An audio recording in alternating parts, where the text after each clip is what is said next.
Welcome in, everybody. Welcome back to Shenandoah High School, Rexroth Court. TJ Young alongside my tag team partner, Aaron Burdorf. Aaron, good to have you back-to-back nights. Yeah, this time rivalry game against Red Oak. So starting lineups tonight for the Phillies. Same starting lineup if you were with us last night, and where else would you have been? It's the same starting lineup as last night. Coach, you want to go over that for us quick? Yeah, starting the four seniors, Brooklyn Black, Reese Spiegel, Keely Razy, and Ava Wolf, alongside Macy Finley at guard. So you had mentioned conference game, rivalry game against Red Oak. Red Oak struggling a little bit this year, but they played each other before 50-13, the road game that was on KMA. Are we expecting to see a similar result, or are we maybe getting a little curveball here tonight? Yeah, we'll see what Red Oak can come out and do on defense, and see if they've improved on the offensive end. They're short some girls this year, and the Phillies will come out and look to build on last night's victory. So tonight is pink out night. If our cameraman can scan the crowd here a little bit, everybody's wearing pink. Good job, Brody. That's why we pay you the big bucks. So it's breast cancer awareness. It's pink out night, and the Phillies donning their very own pink out uniforms purchased by the Shenandoah Athletic Booster Club. Yeah, something that we came up with a couple years ago. Coach Weinrich and the girls basketball team always puts on a good show here on Pick Out Night, and gets good support from the community. And so the Booster Club stepped up 2 years ago and bought the girls' side some nice pink uniforms to play in. So it'll be a lot of fun tonight. Cross-conference rivalry, the Red Oak Shenandoah rivalry. Another chapter will be written tonight. We're going to step aside here for a couple of minutes. They're going to play the national anthem here, and we'll get set for some Hawkeye 10 basketball right after this on the Fuller Digital Solutions YouTube live stream. United Group Insurance is a team of people you know and people you trust. We offer home, auto, farm, crop, life, health, and commercial insurance from our convenient offices in Atlantic, Griswold, Red Oak, and Shenandoah. Our team of agents work together to make sure our customers find an insurance policy they feel great about. We offer a variety of insurance carriers, so you can choose what works for your coverage needs. Learn more at United Group INS. Sorensen Auto Plaza in Shenandoah has been here over 25 years, and they specialize in financing. Buy here, pay here. At Sorensen Auto Plaza, they finance all credit types. Bad credit, no problem. Visit SorensenAutoplaza.com to apply for financing, and stop by and visit us on Sheridan Avenue. Sorensen Auto Plaza, proud to support this Shenandoah live stream. Pella Corporation in Shenandoah is growing. Pella is a family-owned company and has a strong heritage that started in 1925. Pella offers a strong benefit package, competitive wages, quarterly bonuses, profit sharing, and more. Pella has a decreased overtime schedule. You'll never work on Sundays, and you will have at least 2 Saturdays off each month to spend more time with your family. Go to careers.pella.com to see what jobs are available and apply today. Experience is not necessary, as Pella will provide training. Pella is an equal opportunity employer. Building your vision is what they help do at Miller Building Supply, Shenandoah. Once you've picked your project, comes the supply list. Miller Building Supply is a full-line lumberyard with electrical, plumbing, and hardware departments and all the tools needed to get the job done. Windows, doors, countertops, tub and shower units, kitchen and bath cabinets, and a fresh coat of paint. Yup, they have all that too. And if you have a question, they work hard to get you an answer. Miller Building Supply in Shenandoah. Don't just dream it. Build it. Welcome back into Shenandoah High School, Rexroth Court. Again, TJ Young alongside Aaron Burdorf. We're just about ready to rock and roll here tonight. Coach, pick to click, double watch. Who you got tonight? I'm going to take Cassidy Stevens again tonight. On the double watch? She's on the double watch, yeah. Coming off the bench. Right up, and mine's off the bench as well. I'm going with Lene Green. We'll see how it plays out. Tip is won by Shenandoah. Brooklyn Black has the ball in the right wing, gets it to Macy Finley in the corner. Good ball movement, eerily similar to last night. Bang! Three-pointer, again, eerily similar to last night. Won the tip, got the reverse around the hoop.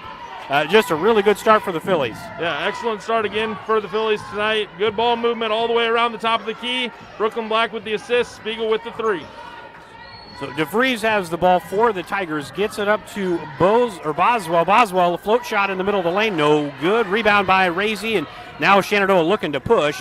Spiegel has the ball on the left wing. Skip pass all the way to the corner to Finley. She loves that shot. Bang!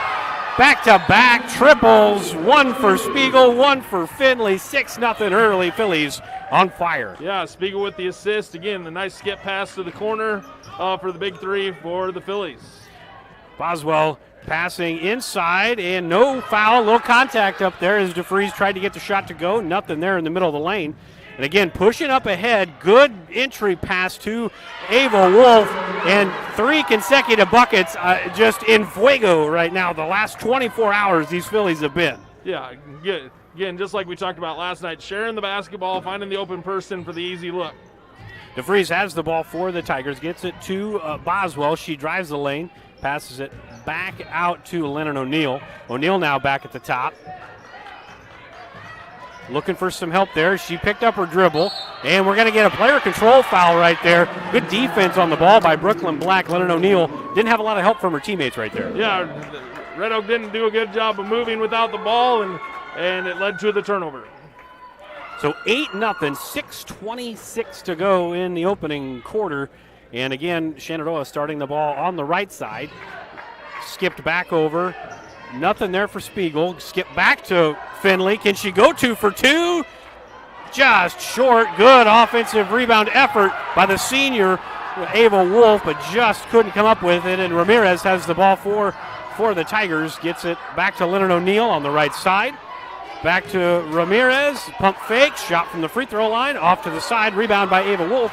And Phillies pushing yet again. No numbers this time, so we'll get a half-court set this time for the Phillies.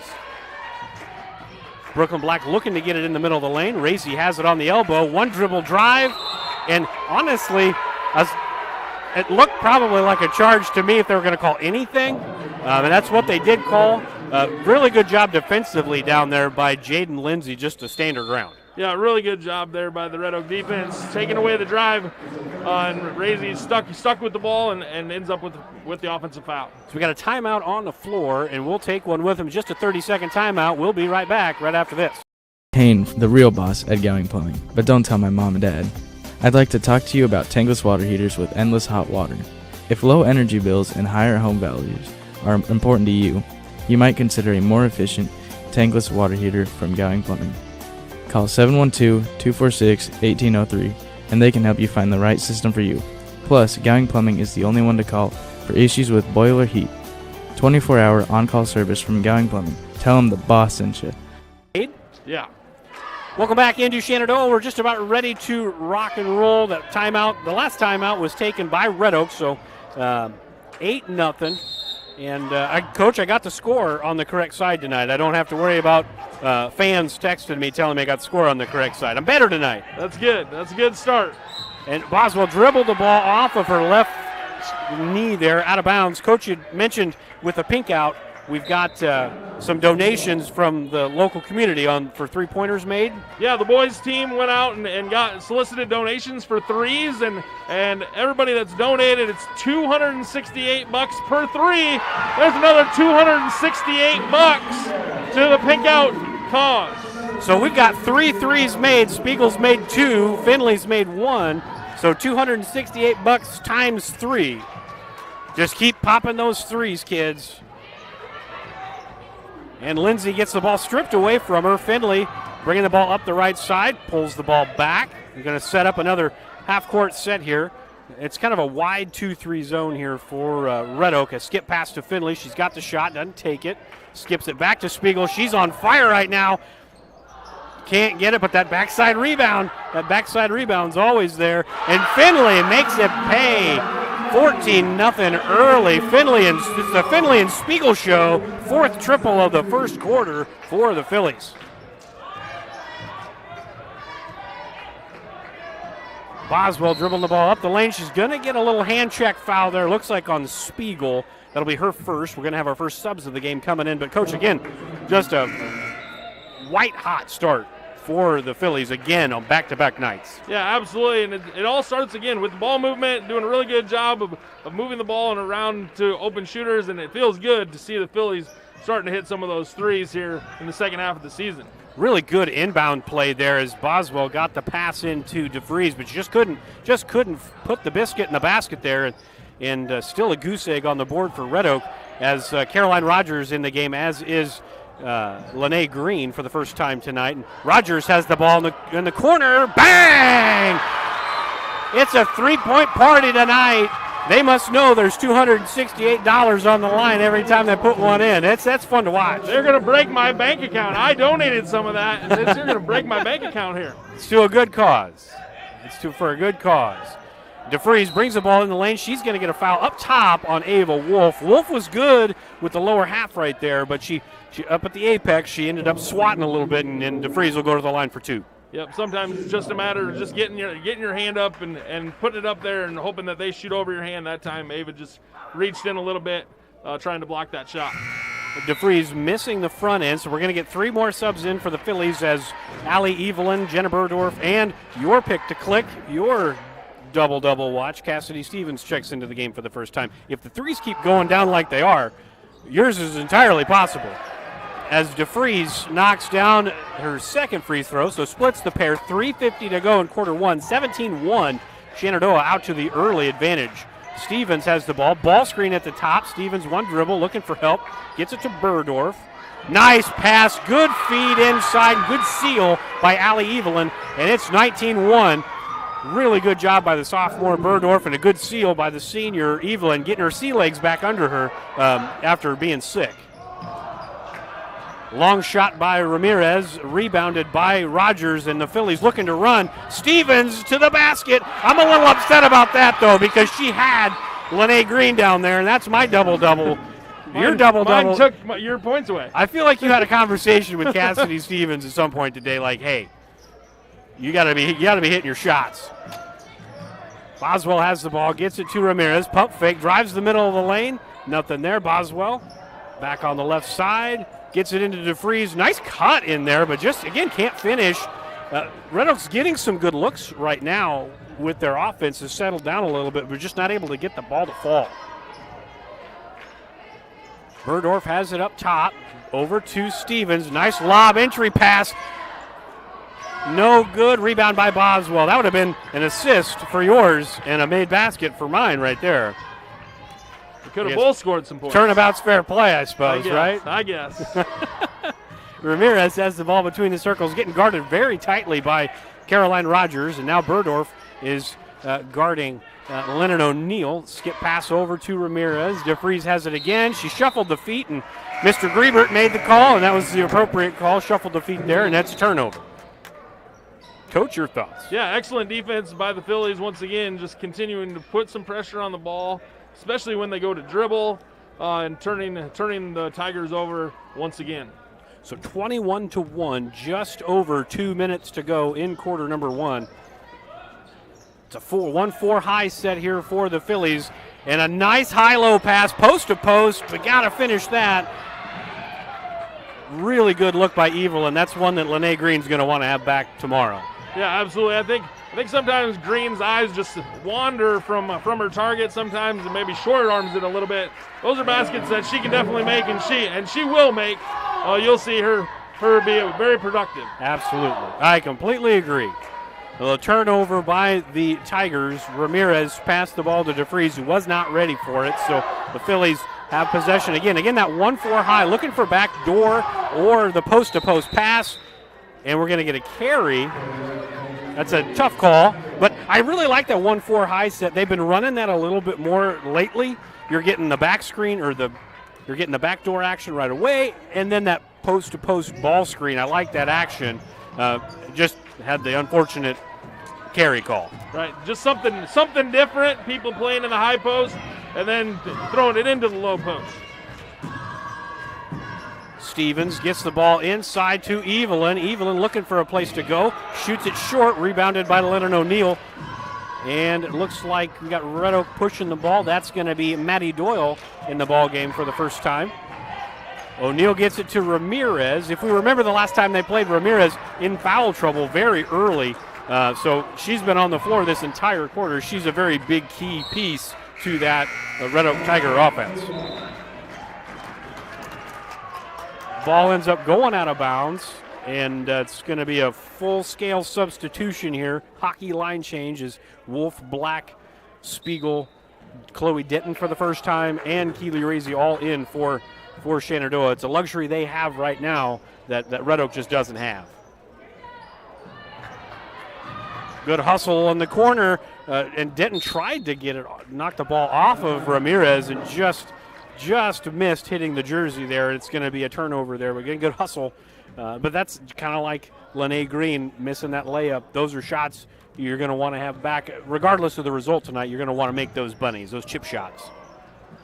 Shot goes in from the top of the key. Leonard O'Neill, or not Leonard O'Neill, excuse me, that was Ramirez knocking the three down. She's probably their best scorer, at least as the season's gone. Yeah, absolutely. She's the one that they want to get the ball to for sure. Really good drive. Again, got to finish at the right side. I think that the floor is tilted tonight, like tilted to the left a little bit, because like we're shooting uphill on this right side. We've had 3 consecutive missed layups on this right block. Yeah. I don't think the boys will have any trouble because they're left-handed. They're all left-handed.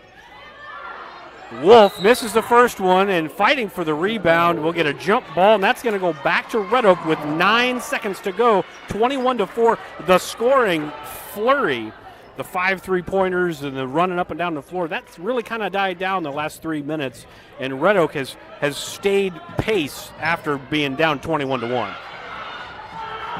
Denton gets the shot up. Oh, she about had that. Got the steal, nearly made the half-court heave, and that would have been $260. That would have been a $268 heave, Coach. That would have been impressive.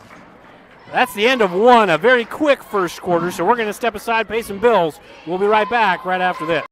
Bank is proud to be a locally owned community bank. We have been committed to our community and meeting the financial needs of our customers since 1873. We are confident that our knowledgeable staff can help you make informed decisions about your financial needs no matter how big or small. Let us show you how rewarding a relationship with First Heritage Bank can be. Stop in at one of our 2 locations, or you can find out more information at www.fhbshen.com. First Heritage Bank is a proud supporter of Shenandoah High School athletics. Go Shen, member FDIC. Welcome back into Shenandoah Rexroth Court. We're about ready to start quarter number 2. Coach, we mentioned it there, right there towards the end of the quarter, 21 points in a hurry. The Phillies have really kind of fallen back a little bit here since probably the last 3 minutes of that first quarter. Yeah, we missed about, 3 or 4 easy bunnies, right? Just the floor is tilted. Crease the ball a little bit there. So it's time to refocus and put the ball back in the hoop. Phillies will have the ball on offense first. That same group that ended the first quarter is in right now. Black gets the ball into Spiegel, who has the ball at the top. She's bringing the ball over to the right wing, trying to get the ball into Wolf. It's not there. Good defense down there by DeVries of fronting Wolf. It's a hard thing to do sometimes, and DeVries did a good job one-on-one there. Black trying to go all the way to the lane, but she gets stopped and makes the mid-range jumper. That's her first bucket of the night. Good drive there by the senior. Yeah, good to see her get a basket after going scoreless last night. Good take by her to take it hard to the basket. The jump ball there, senior makes a basket on one end, and another senior gets a jump ball on the other end. So feisty seniors tonight in Brooklyn Black and Reese Spiegel. Yeah, again, just playing hard defense. If they dribble it into you, just go ahead and take it away. Ramirez has the ball. There's a ball screen at the top. Doyle with the ball screen. And Ramirez picked up her dribble. The back cut by Doyle. She's going up the middle of the lane. And not there. And Leonard O'Neill maybe was off. Maybe it was off of O'Neill. No, they're going to say it was off of Black. Off of Brooklyn Black. So looks like Boswell will take the ball out for the Tigers. Trying to find somebody open. Gets it to Ramirez. And again, it's kind of that. It's not the amoeba defense tonight. Well, now it's the amoeba defense. So the first quarter, it was more of a man-to-man defense for the Phillies. That shot just off the mark. Phillies looking to push. Razy was down there, but Denton had a wide-open lane to the basket and missed. And we're going to get a foul 80 feet away from the basket. I don't know if that's going to be on Denton as a frustration for the miss, or it's going to be on Wolf as a frustration for missing the shot, or missing, not getting a foul call down there. Like it's going to be on Wolf. Be her second. That's the 4th team foul tonight, Coach.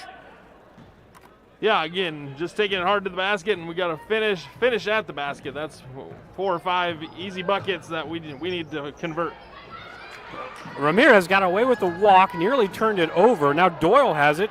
She misses the shot from about 15 feet. Now Brooklyn Black looking to push. Spiegel, I thought it was going to be a transition 3 right there. I thought that was going to go in. It still might, but right now Spiegel's got it, driving the lane, gets it to Macy Finley, who's checked back in the game.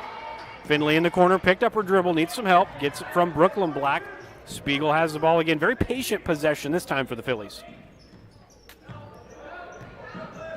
Spiegel gets it back to Black, a little ball screen, pick and roll, and a really nice play, but missed, and Razy's there on the left side to pick up the trash, and it's 25-4 Phillies. Really good pick and roll down here in the corner. Yeah, absolutely. That was really good pick and roll.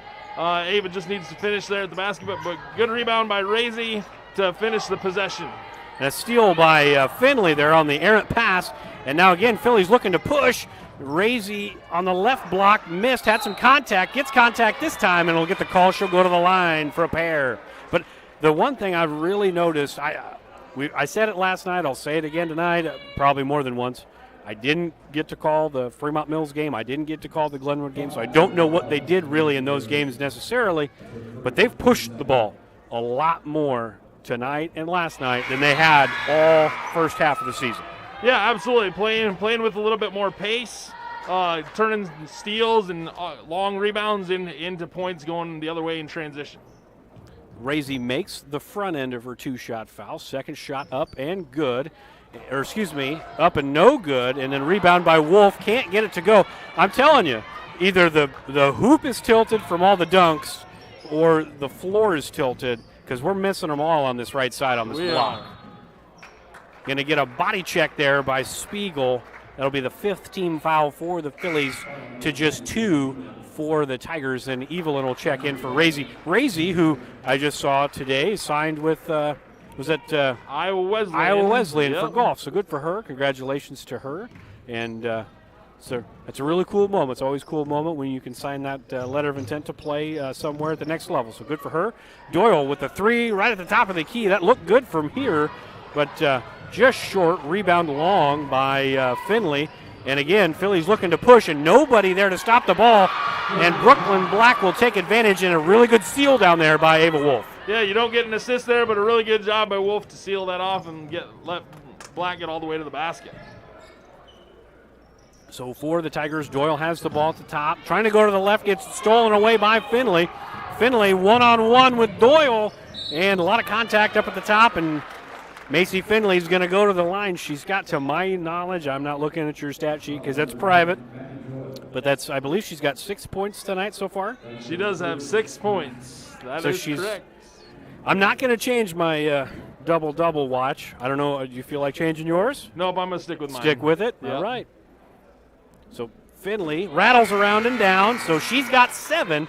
I believe she's the leading scorer right now for the Phillies with 7? She does have 7 points and a couple assists, a couple steals already tonight. So stat sheet stuffer so far tonight is Macy Finley. Second free throw short. Offensive rebound by Allie Evelyn, and she's going to take it to the basket and just missed.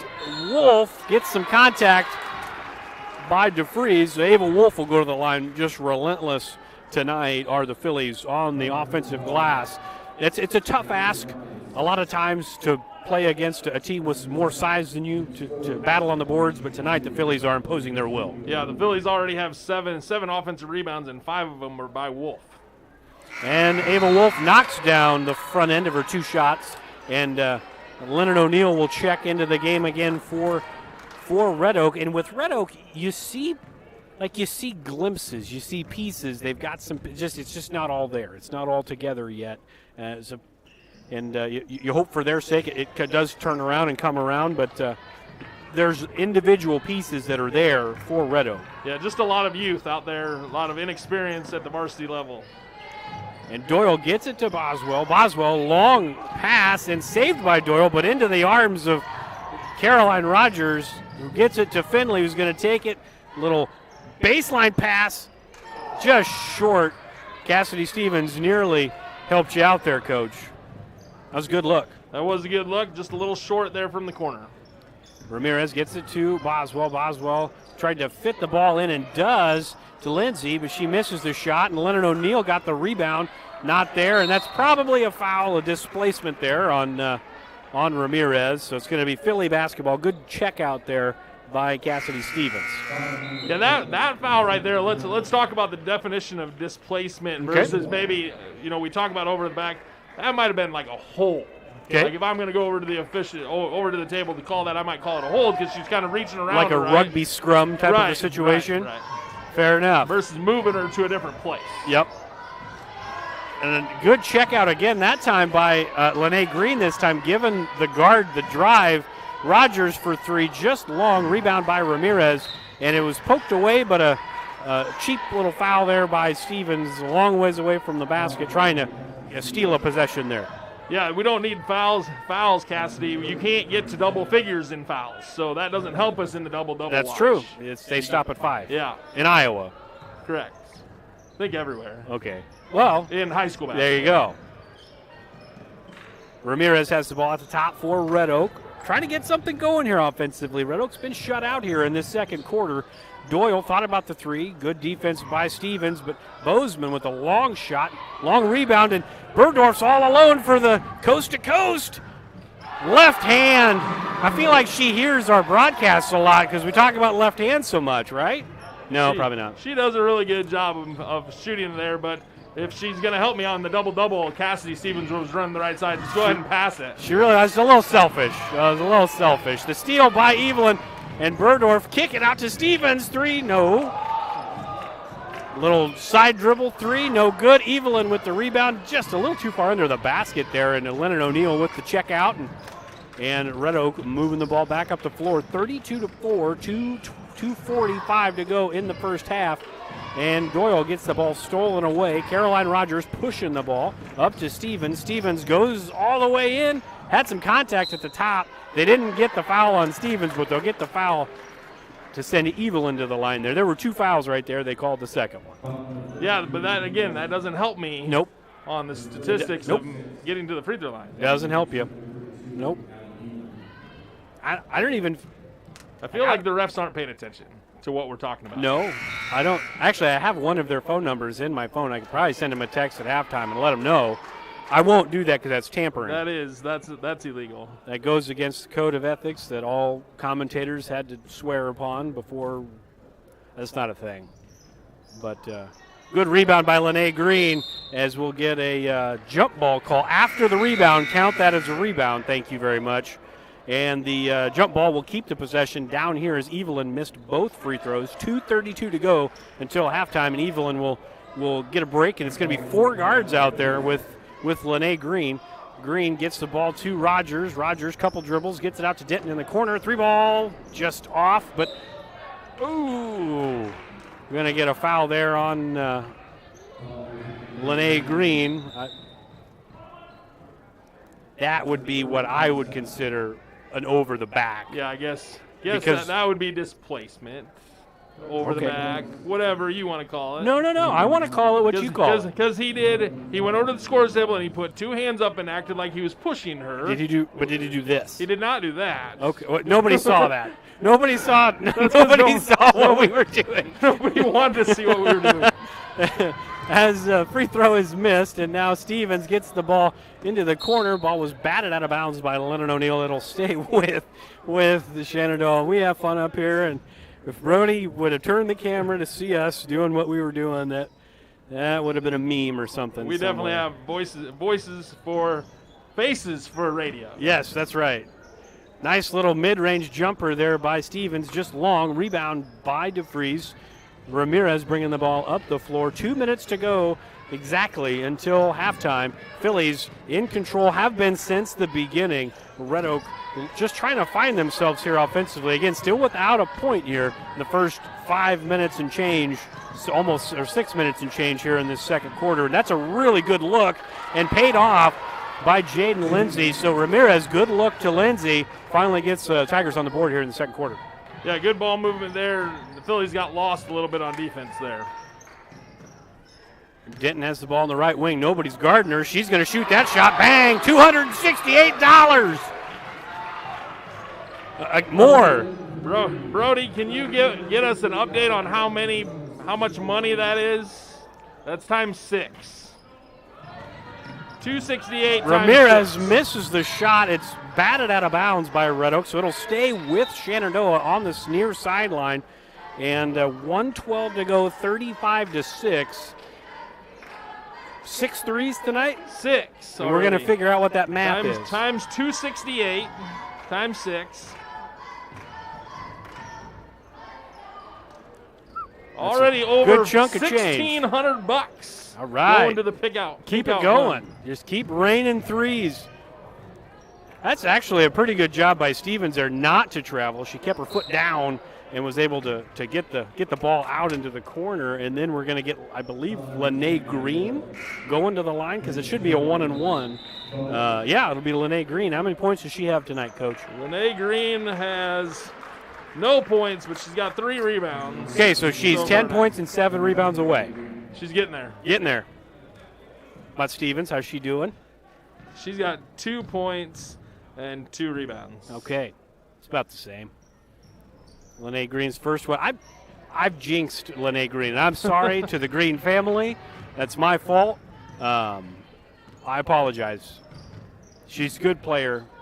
That's why I picked her. Bozeman with the shot in the corner. No good. Long rebound by Leonard O'Neill. Good pass inside. Little pocket pass to Lindsay. And we're going to get probably a reach-in foul, look like, on Ava Wolf. They're going to send Lindsay to the line for a 1-and-1. Yeah, and that's Wolf's 3rd foul already tonight. She needs, just being aggressive on the defensive end. It looks like Nevaeh Hafner is going to check in with 36 seconds here until halftime. So, and we've got another Philly in there, the 24. Yep, that's Abby Martin. Yeah, she's in the ball. She both played last night as well, but Correct. They're checking in for the first time tonight. Lindsay made the first, second shot up and rattles out. Rebound by Ava Wolf. She's had about 1 million of those tonight. 30 seconds until halftime. Phillies maybe trying to be patient here in this set as it's a man-to-man look for Red Oak as Black has the ball in the right wing. Looking to create, drives baseline and shoots up into hands, but good hustle to get her own rebound. That's a rebound, Coach. And it just driving all the way around, and nobody stopped the ball. Brooklyn Black, 6 points here in this first half with 2 seconds to go until halftime. The shot is up from half court, just short. So a really good first half offensively, at least in the scoring column, 37-7. We're gonna step aside here for about 60 seconds. We'll come back with some halftime analysis on the Fuller Digital Solutions YouTube live stream.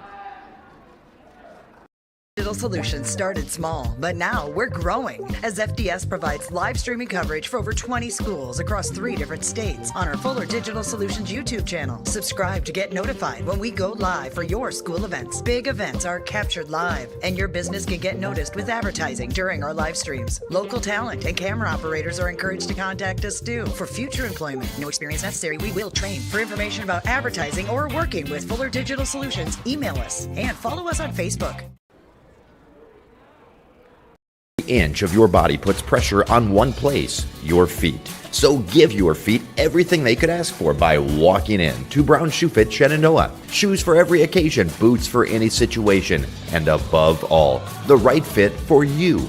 After all, Brown Shoe Fit has been fitting feet for over 100 years. The only downside, so many shoes to choose from and only 2 feet. Great service, great selection, a great fit every time at Brown Shoe Fit, downtown Shenandoah. Welcome back into Shenandoah. Halftime here at Rexroth Court. 37-7. The Phillies out on top. Impressive offensive output, especially the first 4 or 5 minutes. Kind of that blitzkrieg just really hitting the Tigers in the mouth early. They've settled into a little bit of a rhythm offensively, missed some bunnies, but again, 6 consecutive quarters of pretty efficient offense, getting good looks for the Phillies. Yeah, absolutely. And again, we keep talking about how it's just a matter of sharing the basketball, and the Phillies are doing a great job of sharing the basketball. And then we've got a couple offensive rebound putbacks, so that means we're working hard on the offensive glass. All of those things are positives for the Phillies tonight. If we get the custodial staff in here at halftime, they can untilt the floor, and then maybe some of those short layups that we're missing down here short, maybe they turn into made baskets in the second half. Well, we get to shoot at the other end, so we get to check out the other end's levelness. That's a good point. Too. You're right. We flip. I don't know where my head's at tonight. That's all right. Coach, halftime stats, what do we got? Yeah, we got 3 with 6. Macy Finley has a couple threes. No, she's got 7 to lead the way for. She has 7 threes? No, 7 points. Gotcha. To lead the way for the Phillies. She got 2 threes and a free throw. Brooklyn Black, 6 points. Reese Spiegel, 6 as well. She hit a couple threes early. And then we've got 4 girls with 3 points apiece. Ava Wolf has 3. Caroline Rogers has 3. Keely Raisey has 3. And Chloe Denton hit another 3 to get 3 points. And then Cassidy Stevens, 2. Jenna Burdorf, 2. Allie Evelyn, 2. That's 10 different Phillies with points tonight. Good use of everybody that's played in the game, except for those last two subs with Abby and Nevaeh coming in. You figure they'll play a little bit more as the game goes. Right, so we've already got 10 people on the scoreboard, 37-7 here in the first half. And just for some clarification for the fans watching at home, how much have we raised for our made threes? $1,608 already tonight going to the Pink Out Fund. So if you're watching at home, or if you're streaming the game but watching in the stands, because that's what the hardcore Phillies fans and Mustang fans will do, just like on Saturdays in Kinnick, right? Yeah, they're watching live here but listening to us. You just keep cheering for threes. We don't want layups tonight. We want threes. Make it rain. Just get Burdorf's pocketbook really, really thin. Good thing we've already had Christmas. We got 6 minutes and change here until we start the third quarter. We're going to step aside. We will be back in 6 minutes on the Fuller Digital Solutions YouTube live stream.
Welcome back into the broadcast booth. Just about ready to start quarter number 3, Coach.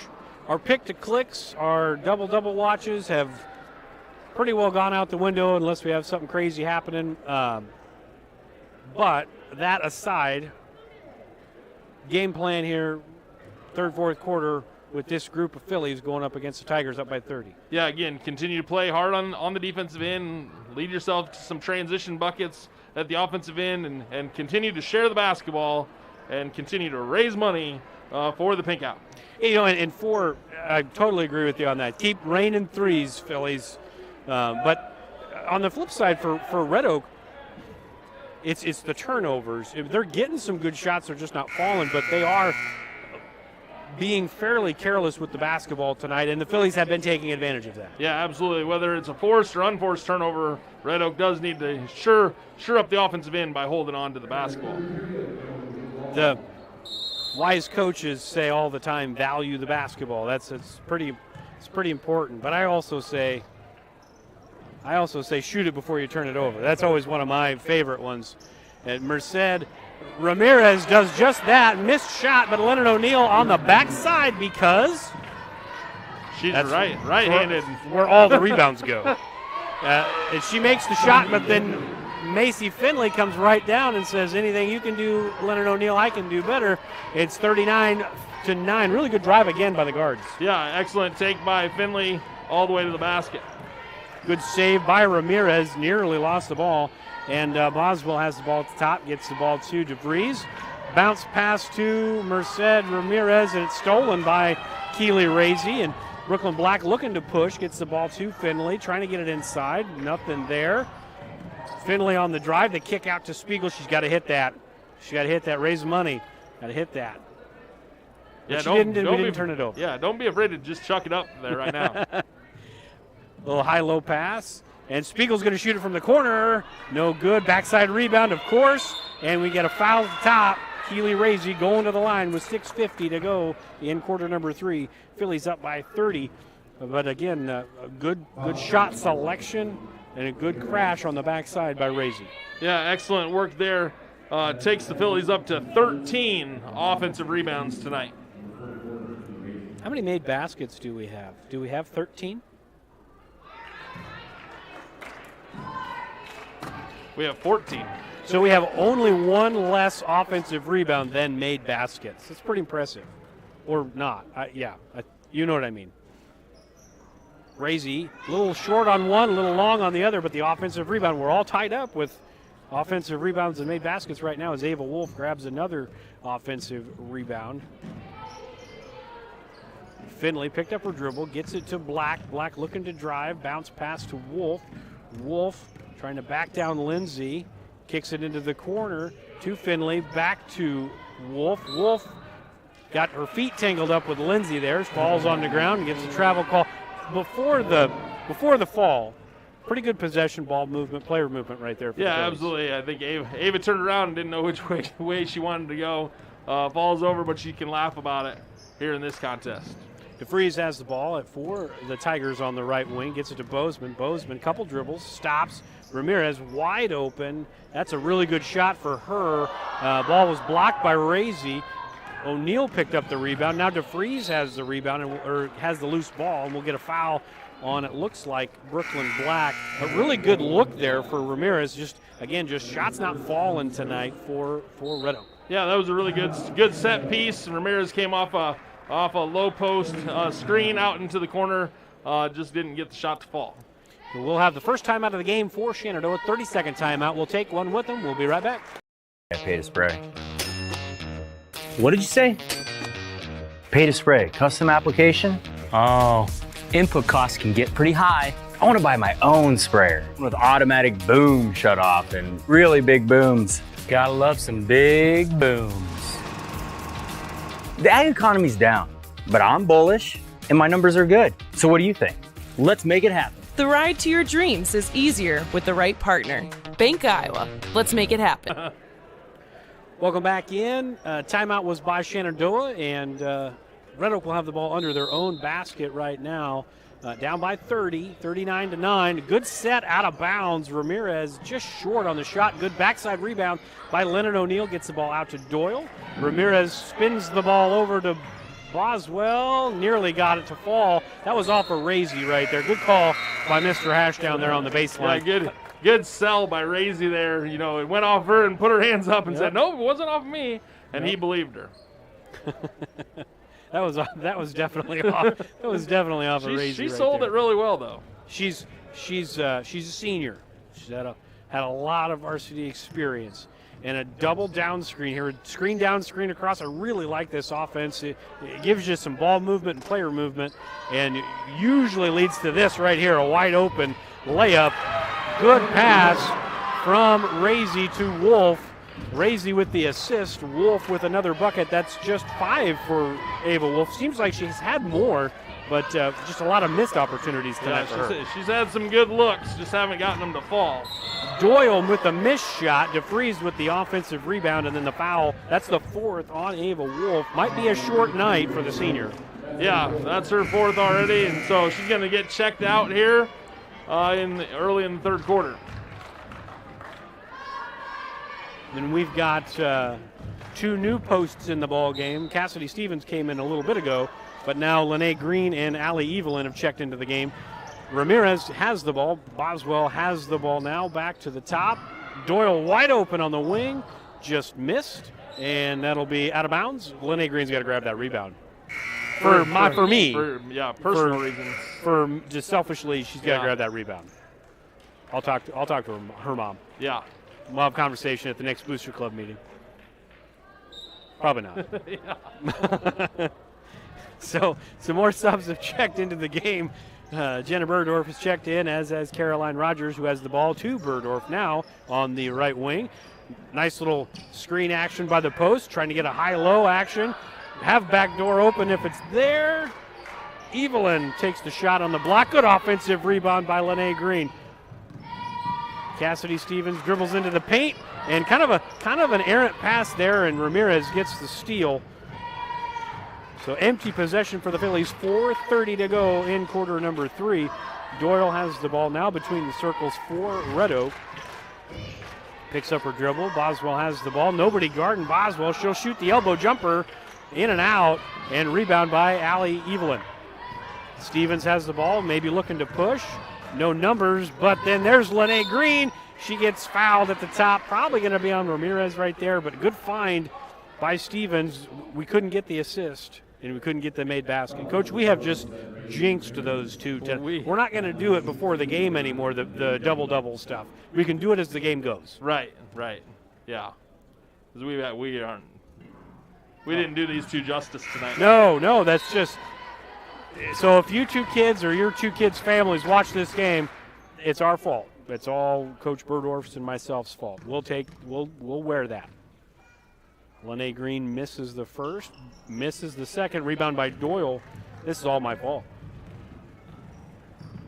We created a new broadcaster's jinx. Mm-hmm. Yup. DeFries has the ball between the circles. Ball screen there by Boswell. And now Doyle has it right at the top of the key. Flip back to DeFries, guarded by Burdorf. Red Oak just trying to find a set right now. They got 2 or 3 kids doing one thing, and the other 2 or 3 kids kind of doing something different. Cross-court pass from O'Neill to Doyle. Doyle picked up her dribbles, back to O'Neill's. Got a size advantage on Stevens, but passes the ball away to Boswell. Boswell for 3, no good. Rebound by Evelyn. Kind of a choppy possession that time for Red Oak. Really good pass ahead, good find. I made my apologies. I made my peace with it, and I made my apologies, and Lene Green finally gets on the board. A good find by Jenna Burdorf. Yeah, really good look. Excellent job of pushing the pace again by the Phillies, getting that easy transition bucket. We'll have a timeout on the floor. Red Oak calling timeout. 3:05 to go in the quarter. We'll take a break with them. We'll be right back in 30 seconds. This very moment, a board-certified surgeon specializing in female pelvic medicine and reconstructive surgery is scrubbing up in a newly remodeled surgical center full of the latest technology to give a woman a chance to take back control over her body. It will take less than an hour. There will be minimal recovery time, and afterwards, she'll start to feel normal again. These are the things that happen here every day. The new surgical center at Shenandoah Medical Center. Your health is our mission. Welcome back in. They've just thrown the ball back in. Doyle has the ball for Red Oak. Looks like maybe we'll see a little bit of a better set here this time for Red Oak after the foul there by Rogers. I'm sure that's probably what that timeout was. It was a very disjointed previous possession for Red Oak right there. Yeah, just talk about what are we going to do here on the offensive end. Let's all be moving together. And Doyle trying to get the ball in. Not getting a lot of help there. Almost had a 5-second call. But Leonard O'Neill helped her out there. And you really don't want to be up at the top with Rogers guarding you. She is just relentless on the ball. She does a really good job moving her feet. Sometimes gets a little reachy, but we'll take that if it leads to steals. And Boswell stepped on the line. They had a good little play going there. Boswell going baseline and then had Lindsay on the dump down pass, but just stepped on the baseline. And Shenandoah regains possession. Stevens has the ball, gets it to Burdorf. Little cross screens with the post. A good play by O'Neill. She got screened, but she fought over top and deflects the pass and gets the steal. DeFries has the ball, gets it to Boswell. Boswell tried to get it inside to O'Neill off her hands. And now Rogers looking to push. Stevens, a one-handed bounce pass, just long by Evelyn. And on the other side, Coach, in the first half, we were short on all of our layups. Now we're long. Maybe it's just tilted not right to left, but front to back. It's possible. I've seen weirder things happen. Maybe, I don't know. DeFries has the ball, gets it to O'Neill. Jump pass, good hands by Evelyn. And her reward for that good effort on defense will be to get a little bit of a break here as all five new Cats are coming into the game. It's going to be Martin, Denton, Black, Wolf with 4 fouls, and Spiegel. So whole new group out there for the Phillies. They've played really hard tonight. And, I mean, Red Oaks played very, very hard as well. Just, again, shots just not falling. Just like that, Ramirez, good look. It did everything but go down. Black has the ball between the circles, not being guarded very tightly here. A little pick and roll. Wolf's going to shoot a 3 for Charity and knocked it down. She knew that was $268 right there. She says, hey, I can join the three-point party. Put one of those threes up on the wall for me. There we go. So we've got now 7 threes. Ramirez answers back. Finally getting one to go are the Tigers. They needed that one with 1 minute to go and counting here in quarter number 3. Black on the drive to Wolf. Wolf, couple dribbles, little spin move, pass into the corner to Spiegel. Back to Wolf. She's got DeFries on her hip, but just can't get it there. A left-hand shot, like you had mentioned last night with Razy, the left-hand shot going left. You maybe avoid the traffic there. Yeah, just kind of that scoop shot as you go across the lane or a flip shot of some type with your left hand. And a good job by Spiegel with the hands to tip the ball away. And Wolf, after the missed shot by Black, she can't finish, but does get another offensive rebound. And now 20 seconds and counting, Red Oak with the ball. 46-11 is the score. DeFries puts the ball up, gets fouled by Martin. That'll send DeFries to the line with 16.7 seconds to go in the third quarter.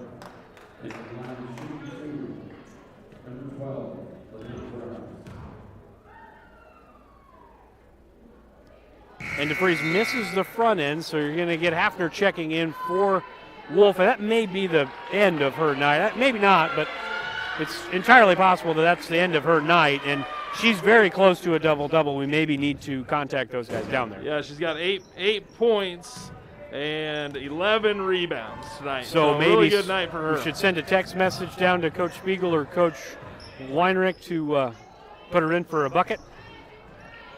Hafner with the rebound and the putback. The shot by Denton just missed, but a good rebound by Hafner, and to end the quarter, 48-11, and that's going to be a 37-point advantage. It'll be a running clock there in the fourth quarter.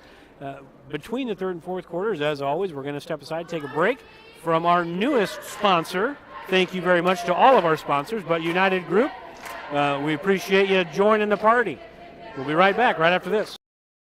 United Group Insurance is a team of people you know and people you trust. We offer home, auto, farm, crop, life, health, and commercial insurance from our convenient offices in Atlantic, Griswold, Red Oak, and Shenandoah. Our team of agents work together to make sure our customers find an insurance policy they feel great about. We offer a variety of insurance carriers so you can choose what works for your coverage needs. Learn more at United Group INS. Welcome back into Shenandoah Rexroth Court. Pink out night here for the Phillies. And, Coach, fun night for the Phillies offensively. We've got 7 made threes. What's that put our running total at? We're up to $1,876 donated by all sorts of random individuals, like 3 for 3, 2 for 3, 10 for 3, whatever it is from all those individual sponsors. It added up to $268. Did you send the coaches a text message to put Ava Wolf back in the game? I did not. I feel like maybe Brody did. I bet you the 5 people sitting at the scorer's table might have let him know. Well, she is back in the game, and Spiegel takes a 15-foot shot just off and rebounded by Boswell on the long rebound. She's going to try to take it to the basket. Fall-away shot, missed everything there. Maybe had a little contact, but we'll get a jump ball called. It was Philly's ball to start the quarter, so it's going to be back to Red Oak. I'd imagine they probably don't know. That's just my guess. I'm going to guess that Coach Weinrich decided to put all 5 seniors in the game at the same time for the first time this year. That's an interesting theory, but let's just say for the sake of our entertainment, it's trying to get her another bucket. Okay. Is he going to do sophomores next? Put all the sophomores in next? Or a junior? I don't know. We'll see what they've got in store for us. Good rebound by Lindsay, but again, for Red Oak tonight, that's happened so many times. The Phillies have missed short or long, but Red Oak's had so many shots just in and out.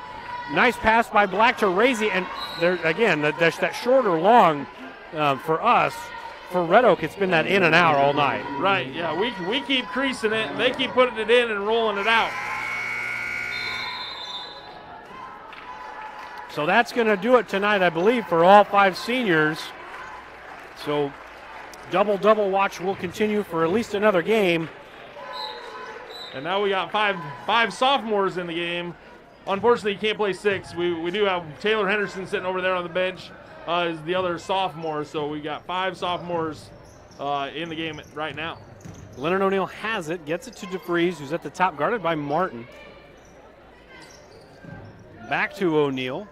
Nice cut by Doyle, and then the shot by Lindsay. Again, just rattling in and out and down, and good rebound by Martin. Gets herself into the stat column tonight. Nobody guarding the ball, and Stevens just long on the shot. Good drive, just a little long. Yeah, I think she might have been expecting contact and threw it up there a little bit hard. Ramirez getting hounded by Rogers, which is not an uncommon thing. We've talked about that quite a bit. Martin picks up the loose ball. Bergdorf bringing the ball up the floor. Up to Stevens. Nobody guarding the ball. We got $268 here. We got to put those up.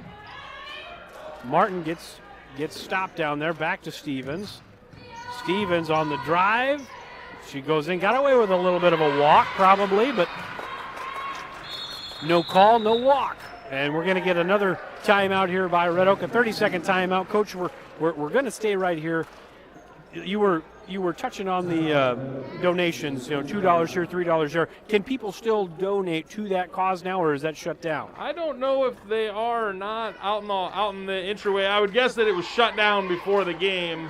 Anyway, that's what Shen Activities tweeted. Was the $268 was the total going into tonight's girls game. So if you were somebody watching at home, maybe didn't know about the donation until today or till just now, and you wanted to donate, even though knowing there's already been 7 made threes and this, that, and the other, do you suppose they would they would take those donations if they called or sent a text or an email or whatever? Yeah, I would absolutely guess that if you just contact Coach Weinrich tomorrow morning, he would absolutely take your money to a good cause. Absolutely. That's awesome, and we still got a boys' game to go, but is it only for the girls' game? Nope, it's for both games. Okay. Yep, So the girls go out and solicit donations for the raffle. Got it. And then the boys go out and solicit donations for the threes. So I'm glad I have you here. I'm learning so much. This is good. Yeah. And the people at home, thank you. Yeah, it's The good, millions. good stuff for our community and our girls and boys basketball team to give back to the American Cancer Society. Absolutely. Is that what it's called? Yes, it is. We're back to action. 5 minutes to go. It's a good filler, though, and informative. O'Neal has it. She picked up her dribble. 22 getting guarded by 22. Stolen by Rogers. I thought she was going in for a dunk, Coach. She shuffled her feet there right at the elbow, or else I think she would have tried to put it down. She thought about rising up, and then she forgot that it was not the 7-foot rim in her driveway. Got it. Yeah, it looked like the long strides. You know, she was kind of maybe MJ-ing it there, Michael Jordan, a little like tongue out type of deal. But then she's like, nah, I'm gonna just lay it up. She does have some hops though. If you've ever seen her run down the track, jumping over hurdles or long jumping or trying the high jump, she definitely has some hops. She a high jumper. She does. Good for her. Stevens has it in the corner. Burdorf's wide open. She's got to take that shot. Henderson in the game for the first time tonight. Good to see her getting her first varsity action of the season. Picks up her dribble over to Martin. Skip pass. And there is a double-figure night for Macy Finley. Good assist by Martin. Good movement without the basketball that time. Philly's still playing hard with just 4 minutes to go. Yeah, absolutely. Everybody playing together. Again, have 5 sophomores in now. Again, with Henderson coming in and replacing, who was she in for? Cassidy Stevens, I think, is who she came in for. So now do we have 5 freshmen on the floor? We now have 5 freshmen on the court. What a luxury it is to have. I mean, we missed the juniors, but the 3 classes to have 5, 5, and 5. Shot by Boswell in the corner, rebound by Genevieve Jones, who gets her first varsity action of the season. The pass ahead to Green, just a little too hard there. Now, who do we got in the game right now, Coach? So we got Lexi Shabam is in here. She's the one that just made that pass.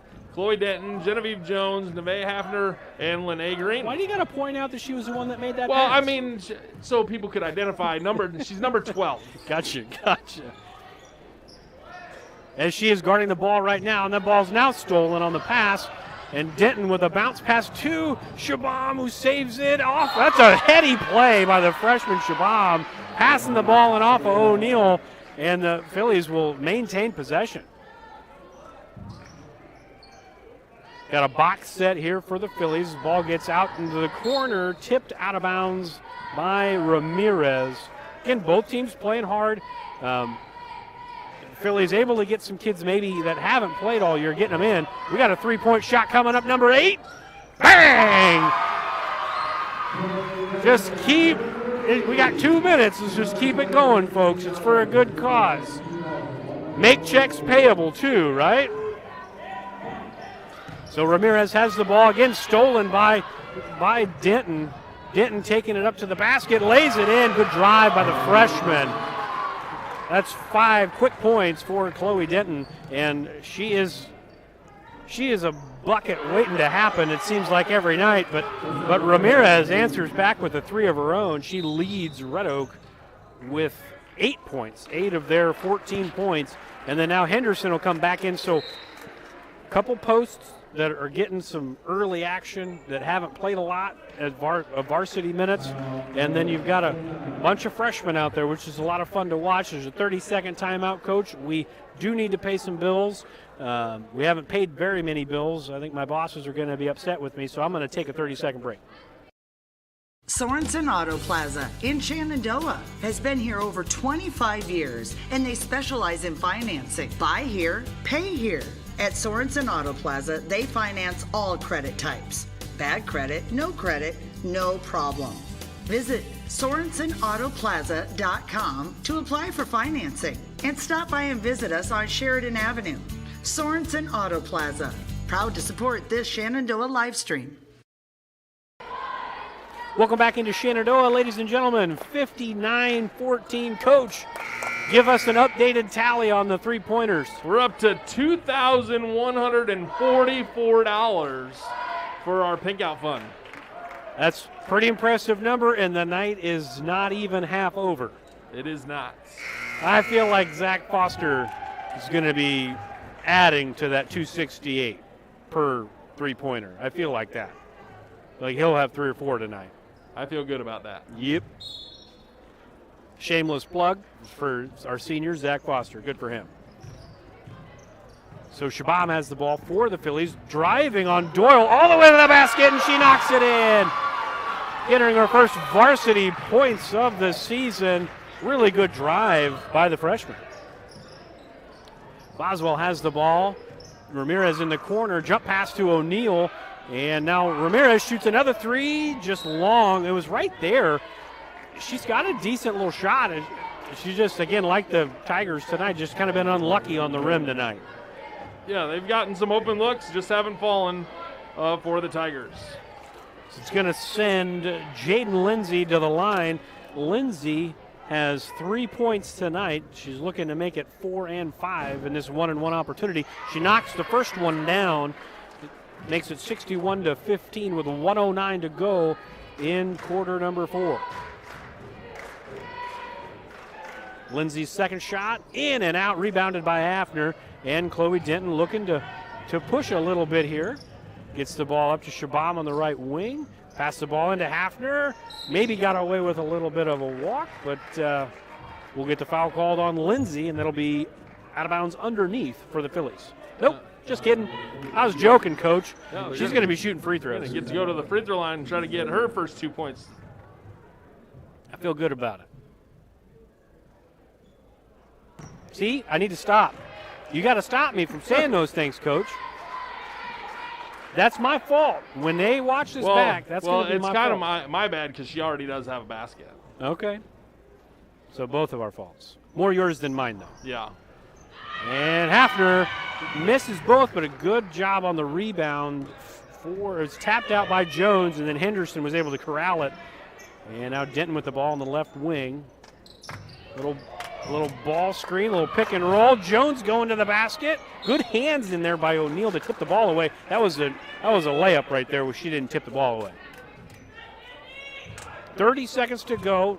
Easy pitch and catch there, but just in and out. And 20 seconds and counting for Red Oak as they try to put another bucket on the board here as Doyle has it at the top. Gets the ball to Ramirez at the free throw line.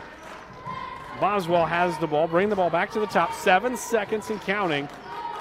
And Ramirez long two, in and out, rebound by Hafner, and that will be the ball game. So the Phillies back-to-back wins after back-to-back losses to start 2022, so much better back-to-back games, stacking wins. We talked about it last night, and we'll talk about it a little bit more after the break, but that get-right week for the Phillies off to a really good start, 2-0 this week. We'll be right back after we pay some bills. We'll see you in about 60 seconds.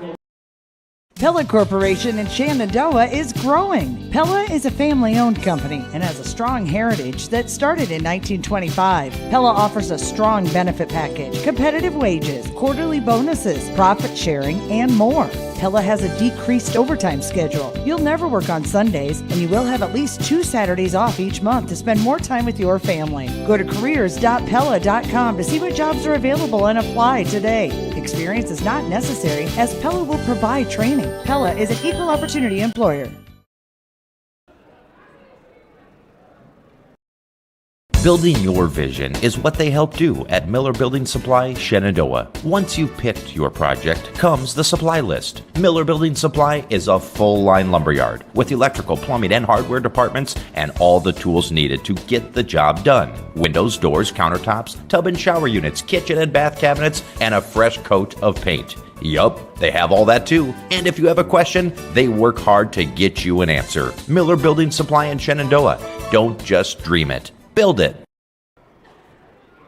Welcome back into the broadcast booth. 61-15, the final here in Shenandoah, Rexroth Court. Coach, give us some final stats tonight for the Phillies. Yeah, we had 13 girls score tonight for the Phillies, which is excellent contributions from everybody, so that's a good night. Macy Finley led the way with 11. She hit 2 threes at 268 apiece. Brooklyn Black finishes with 6. Spiegel 6. Ava Wolf finishes with 8 points and 12 rebounds. Good night from her. Lene Green finishes with a basket and 4 rebounds. Cassidy Stevens ends up with 4. Caroline Rogers 5 and 4 steals to lead the way on the defensive side of the ball. Jenna Burdorf 2 points. Keely Razy 3 and 6 rebounds. Allie Evelyn with a bucket and 5 rebounds. Nevaeh Hafner gets a bucket. Chloe Denton finishes with 8. She finishes with 2 threes as well. And Lexi Shabam finishes with a bucket. So Finley had 2 threes. Spiegel had 2 threes. Wolf had a 3. That step back 3 in the 4th. Rogers with a 3. And Chloe Denton with 2 more. That's, 8 threes times 268 is $2,144 going to Pink Out from the Phillies basketball team. That's outstanding. That's absolutely outstanding. And I'm going to put you on the spot, and I'll talk while you're doing your quick math. How many offensive rebounds did we have tonight? So that's my question. But while you're doing the math, we talked about that get right week, and tonight being a part of that get right week with the Griswold game last night, Red Oak tonight, Clarinda on Friday. 3 winnable games, but you need those games to get right, get the feel and the mojo going again, as the Phillies kind of stubbed their toe a little bit for the last 5 or 6 games, but maybe starting to get that mojo going, playing a little bit differently here these last couple ball games. Yeah, absolutely. It's fun to see the ball go in the bucket for sure. And 2 great starts, back-to-back nights here for the Phillies. Up 19-0 last night, 17-0 tonight. Really good starts for the Phillies tonight.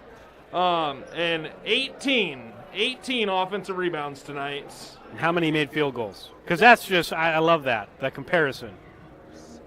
I don't know why. I'm a stat nerd. Probably less.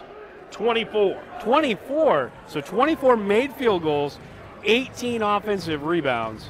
That's an impressive night offensively. Efficiency-wise for the Phillies, that's back-to-back nights. Really efficient offensively for the Phillies. Coach, you have any final thoughts, or are we ready to take a break? I think we're ready to take a break. They're going to start handing out some prizes here for Pink Out. So, well, I'll tell you what we'll do. I've got a bunch of tickets in there. I want to see if I win. Are they going to be in a certain spot? Because we can just put the camera on that and not put the screen up. I think the girls are all going to stand down here, but you won't be able to hear them announcing. So. Well, we'll step aside. We got about 15 minutes here before we get started for the Varsity Boys game. We'll be right back after this. Stay tuned on the Fuller Digital Solutions YouTube live stream.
Welcome back into Shenandoah Rexroth Court, and we are about ready to rock and roll for the Varsity Boys matchup, the nightcap between the Shenandoah Mustangs and the Red Oak Tigers. We'll go to starting lineups right now, Coach. A little bit of a different starting lineup from last night. You want to go over that for the folks at home? Yeah, the Mustangs are going to start Mount, Jones, Gardner out at the guard positions, and Holmes and Foster down low. Mitchell Jones replaces Hemi in the starting lineup tonight, going with a little bit faster lineup probably for the Mustangs to start. Little turbo lineup for the Mustangs tonight, but we will still see Holben. Well, we'll still see him and probably all the other cats that played last night as well. These two teams met just like the Phillies and the Tigers earlier. Phillies took care of Red Oak 50-13 in the first game. Red Oak took care of the Mustangs 66-41. It was a competitive game for a little while, and then Red Oak's pretty talented group of boys, and they stretched the lead out. Yeah, Red Oak definitely has some talent. They like to play with a little pace, share the ball really well, and can shoot it. But the Mustangs have been playing better the last couple of games and come in with some momentum, and hopefully that carries through for them tonight. So, yeah, Mustangs, you'd mentioned that momentum. Much like the Phillies, the last couple of games picking up back-to-back wins, the Mustangs 2-1 in the year 2022. So, if they're going to pull off the upset tonight, because it would be an upset. Let's not kid ourselves here. If they were to pull off the upset, what are the Mustangs got to do to tame the Tigers tonight? I think the biggest thing is start on the defensive end of the ball, right? On the court, play defense. Take the ball away from Red Oak. Make sure Red Oak only gets one opportunity at scoring each possession, and then take care of the basketball at their own end of the court. We'll see probably Mount drive to the basket more often, and then let's kick it out for a couple threes, get us $268 more per make, and let's see what the Mustangs can do here in the second time around against the Tigers. I would say one key, you mentioned lots of great ones. They were all great. Rewatch the film, guys. Rewatch this tape. They were all really good ones, but you better find 23 because he's a really good player. Would you? Yes? Yes. Yeah. Yes. We boxed and won him a little bit in the first game. Do you expect something like that again tonight? Or more of just a 2-3 play the game? Yeah, it'll be interesting to see what the Mustangs do. They've kind of developed a defensive stronghold here the last couple of games, so let's see what they do come out. But Red Oak comes out here in man-to-man. As Bill Raftery would say. I've been waiting. Man-to-man. And the ball's stolen there by Gilliland, who lays it up no good, and the follow no good. And it's going to be Ryan Johnson with the ball. Gilliland in the corner, long on the shot that was off of Foster. Good save attempt there. I thought he had it, but the ball bounced on the sideline. You'd mentioned in the opening, Red Oak's going to want to get out and run, and they showed it right there. Get the steal, get the run out. They just couldn't convert. Yeah, absolutely. Red Oak's going to play with a pace that they want to score in the upper 50s, 60s. The Mustangs are going to want to play something in the 40s. Gilliland has the ball at the top for Red Oak. Again, we're in that 2-3 zone. Looks like it's a box and one. Excuse me, it's going to be Mitchell Jones, box and one, and stolen away by Gardner, going with the left hand, getting some contact and going to the line. I stood up here thinking it's a 2-3 zone, and man, was I wrong. Egg on my face, Coach. Yeah, that's all right, but Gardner gets the steal on the run out, try and get some transition baskets here. Off steals for sure. Good attack of the basket and gets himself to the free throw line. Probably threw Gilliland for a little bit of a loop there because he attacked the basket so well with his left hand, and that's just not something. It's not something you're used to seeing. I'm going to say that all year. It is never going to get old. Well, it might get old for the millions watching at home, but for me, it'll never get old. Sorry. Gardner makes the first and the second. So Mustangs out to the quick 2-0 lead, and they're bringing some full court press. And a lot of times with those teams that like to play fast, these presses tend to give them fits. We'll see if that happens tonight. 3-ball in the corner by Braden Woods, no good, but the follow good by Caden Johnson. So 2-2 all tied up, and Red Oak, of course, going to bring some pressure. And Shenandoah breaks that press pretty easily. Had the lane wide open there had Holmes open, but just couldn't find him. So Shenandoah will reset, maybe taking the air out of the ball a little bit like you suggested, trying to get a really good shot against this man-to-man defense. Foster going to the free throw line, gets the ball stolen, and now Max DeFries has the ball, bringing the ball up the floor, looking to drive on Jones. He takes it all the way to the basket, no good. Rebound by Evan Holmes. If you're grading the first minute and a half right now, it's probably about as close to an A as you could get for the Mustangs. Yeah, just probably the biggest difference so far is the offensive rebounds for Red Oak. I think they already have 3. We can't have that. 3-ball, corner pocket, add another 268 to the total as Zach Foster knocks it down. DeFries trying to answer back on the other end, and he does. So we're getting up and down here in Shenandoah. 6 minutes to go in the first quarter, and back-to-back threes, back-to-back possessions. A lot of fun first couple minutes, Coach. There's Foster again. He likes that shot. No good, off of Gardner. But, boy, we said in the girls' game we thought Foster was good for 3 or 4 of those tonight to help the total. He's already got 1, almost made the second. Yeah, a couple open looks already for Foster. That's going to be a shot that the Mustangs are going to have to knock down to stay in this ball game. Ball nearly stolen away. Now Caden Johnson takes it all the way to the basket. Good left hand for Johnson. It's now 7-5, Red Oak with their first lead of the night. Good job by Shenandoah to break that pressure. And now it's going to be Mount taking it to the basket, but lowered the shoulder right there. A quick whistle, but lowered the shoulder, and they're going to give that call every once in a while. Yeah, I'm not sure if that's a charge or not. I mean, he had barely even made contact, and the defender kind of caught him, to be honest. So, charge, block, I'm not sure if I agree with that call right there. DeFries has it in the corner, gets the ball back out to one of the Johnsons. Gilliland has it. Now it's in the corner to Braden Woods. Misses the 3, follows his shot. Gilliland with the top of the key 3, no good. Rebound by DeFries. That's going to be a problem with this small lineup for Shenandoah. Red Oak's not super tall, but they're being very aggressive on the offensive glass. Yeah, absolutely. The Tigers are attacking the offensive glass. Maybe six offensive rebounds already for them.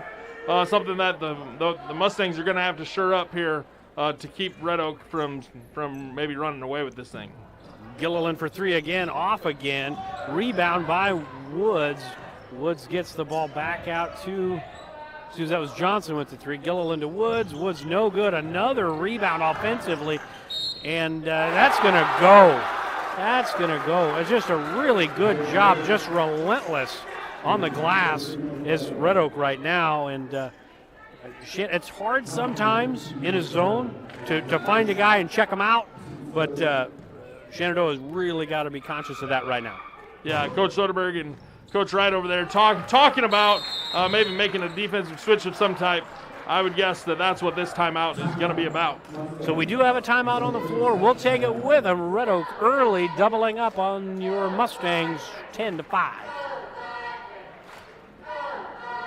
Kane, the real boss at Gowing Plumbing, but don't tell my mom and dad. I'd like to talk to you about tankless water heaters with endless hot water. If low energy bills and higher home values are important to you, you might consider a more efficient tankless water heater from Gowing Plumbing. Call 712-246-1803 and they can help you find the right system for you.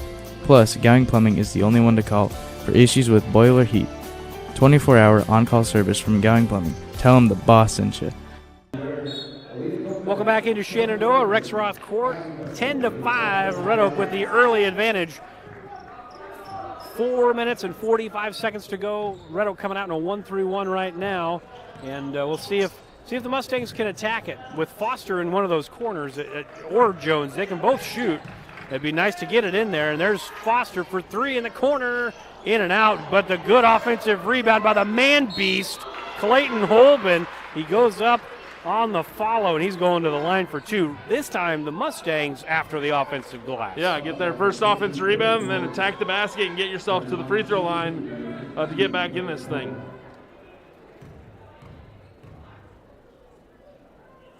Holben's first shot up just short, off to the right just a little bit.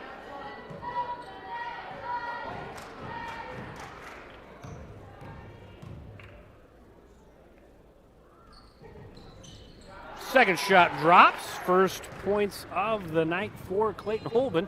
10-6. We'll see what kind of adjustments the Mustangs made here after that timeout. As that ball looks like it went off of DeFries there. Nope, I was wrong. Yeah, they called it off of Mitchell Jones. I'm wrong a lot, at least the last couple nights. It's a long ways down there. Maybe I need to. It's like my cousin Vinny, with the lady with the big, thick glasses. Maybe she needs another layer of thickness on the glasses. As the follow goes for Ryan Johnson, so it's now 12-6. Shenandoah down by 6 here early. They've had some opportunities here, but they're getting Red Oak to miss that first and second shot. It's those offensive rebounds that are getting them. The drive by Mountain, he shuffled the steps a little bit there, and we're going to get a turnover and some subs coming in the game for the Mustangs. A little out of sync on offense so far for Shenandoah, but defensively, the first shot defense has been very solid, but it's the scramble rebounding that's been the problem. Yeah, absolutely. Red Oak already has 8 offensive rebounds. That's something that the Mustangs are going to have to find somebody to check out. They're doing a good job of forcing bad first shots, but then you got to rebound it and keep it on. Really good. Tigers to 1 shot. Really good ball movement right there for Red Oak, and that's going to be Ryan Johnson. Again, that first shot defense forced a difficult long 3. Good job, but then you got to check out because Ryan Johnson makes them pay on the second shot. 14-6, 3 minutes and 15 seconds to go in the quarter, and Lormer in the game for the first time had that 3, passed it up. Ball screen, drive by Mount. Nice touch off the glass, and Mount gets his first bucket of the night, 14-8. And DeFries on the little pump fake drive.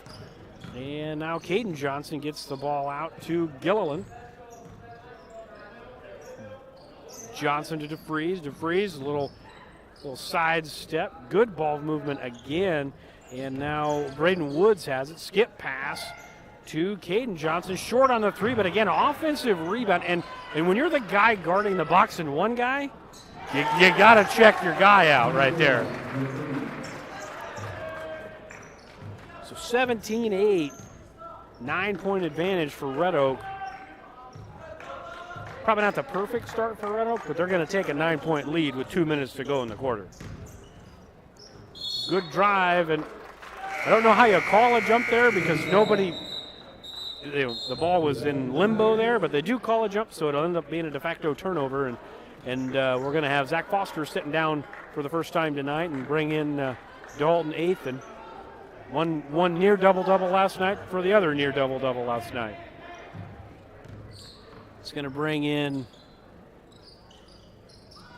a little back cut there for DeFries. He didn't take that, and that's a shot by Johnson. Good check out there by Athan, but again, just Bergeron a little longer than Athan there, and he was able to fight the rebound away. Bergeron tried to get the pass in there to Johnson, no good, stolen away. And the Mustangs looking to chip away here. Got Lormer in the corner. Looking for the action down low. Nothing there. Man-to-man defense, like you'd mentioned, Coach, for Red Oak. And they're doing a good job forcing the Mustangs to work. Athan on the drive with his left hand. Lormer dribbling it into the middle of the lane. And now looks like Mount's going to try to take it all the way to the glass. Good finish with the left hand. 17-10, big basket for the Mustangs. Now they need to get a stop on this end. Schmadicke gets the ball to, looks like Johnson over there. Tried the backdoor pass, and it works. And Bergeron for a 3-pointer in the corner. That's long.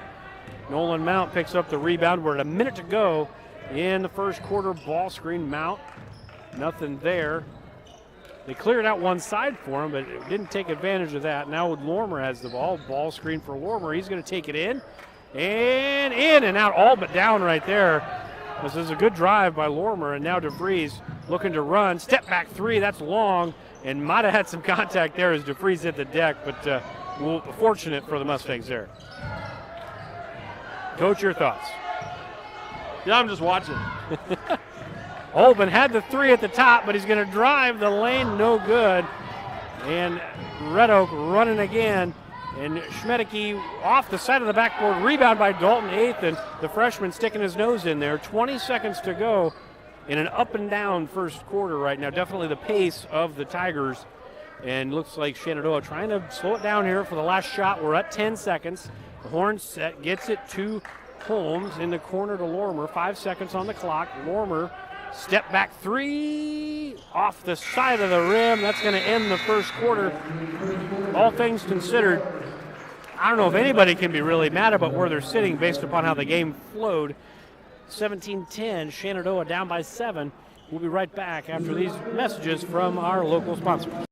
Bank is proud to be a locally owned community bank. We have been committed to our community and meeting the financial needs of our customers since 1873. We are confident that our knowledgeable staff can help you make informed decisions about your financial needs no matter how big or small. Let us show you how rewarding a relationship with First Heritage Bank can be. Stop in at one of our 2 locations, or you can find out more information at www.fhbshen.com. First Heritage Bank is a proud supporter of Shenandoah High School Athletics. Go Shen, member FDIC.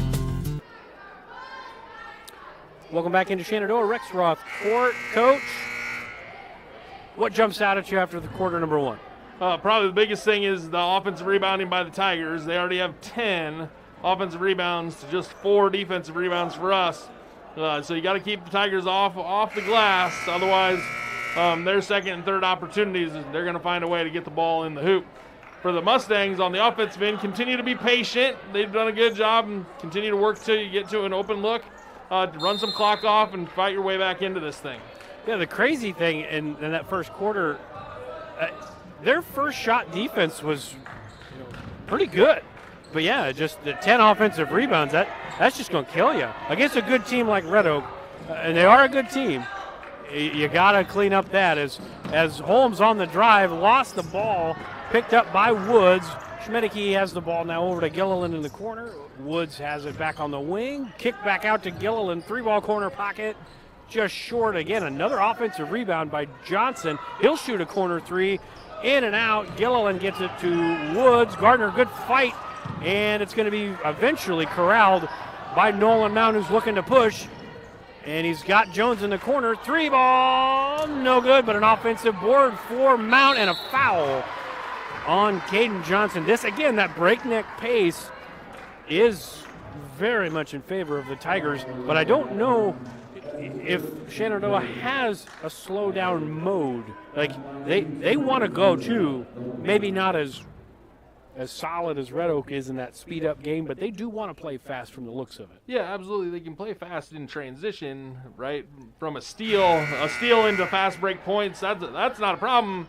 It's when we get a defensive rebound, we might want to walk those balls up the court and set up and move the ball and share the ball. But tempo through the first 9 minutes of this game definitely in favor of Red Oak, hence the 7-point deficit for the Mustangs right now.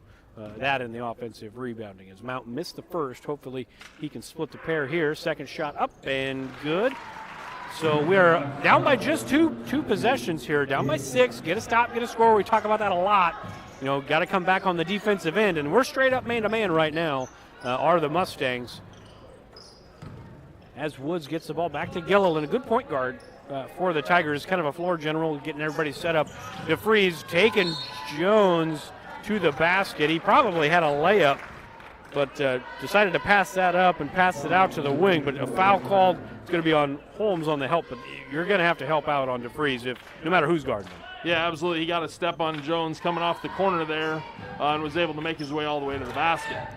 Now Gilliland gets it to DeFries. DeFries, a little shot fake, opens everything up, and now Johnson in the corner, in and out, and we're going to have an offensive foul, looks like on Caden Johnson. Maybe. Might have been on, I don't know. I didn't see the numbers. 22. Yes, it was Caden Johnson. Nailed that one. Good job. Bam. So that's going to be the fourth foul. Both teams have four fouls. Nobody's really in foul trouble right now. Mustangs chance to chip away right now. Mount, as you mentioned, walking the ball up the floor, run an offensive set, see if we can get a good shot. There's a good shot just off the back of the rim. That's a good look by your senior sharpshooter. And a block and the foul. The basket goes and one. That should be 2 on Mount, if I'm not mistaken. That's probably a guy Shenandoah really can't have in foul trouble, being the true point guard on the floor, bringing the ball up every time. Absolutely, and and we'll give him a quick rest here, but he'll probably come back in. Here to finish off the half. He's going to have to play through foul trouble for sure. So 19-11. They did give credit to Caden Johnson for the made basket, but an offensive rebound. But good fight by Holmes to grab the ball away from Braden Woods. So good job by Holmes. It might have been some conversation in that in-between quarter break about fighting for the rebounds there.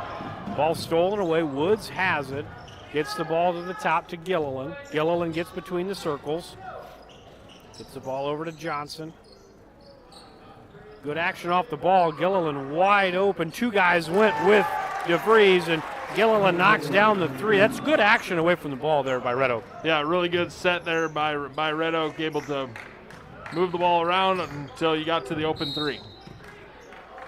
Good drive this time by Gardner. They're sidestepped a charge, and it's going to get a foul called, I believe, on DeVries.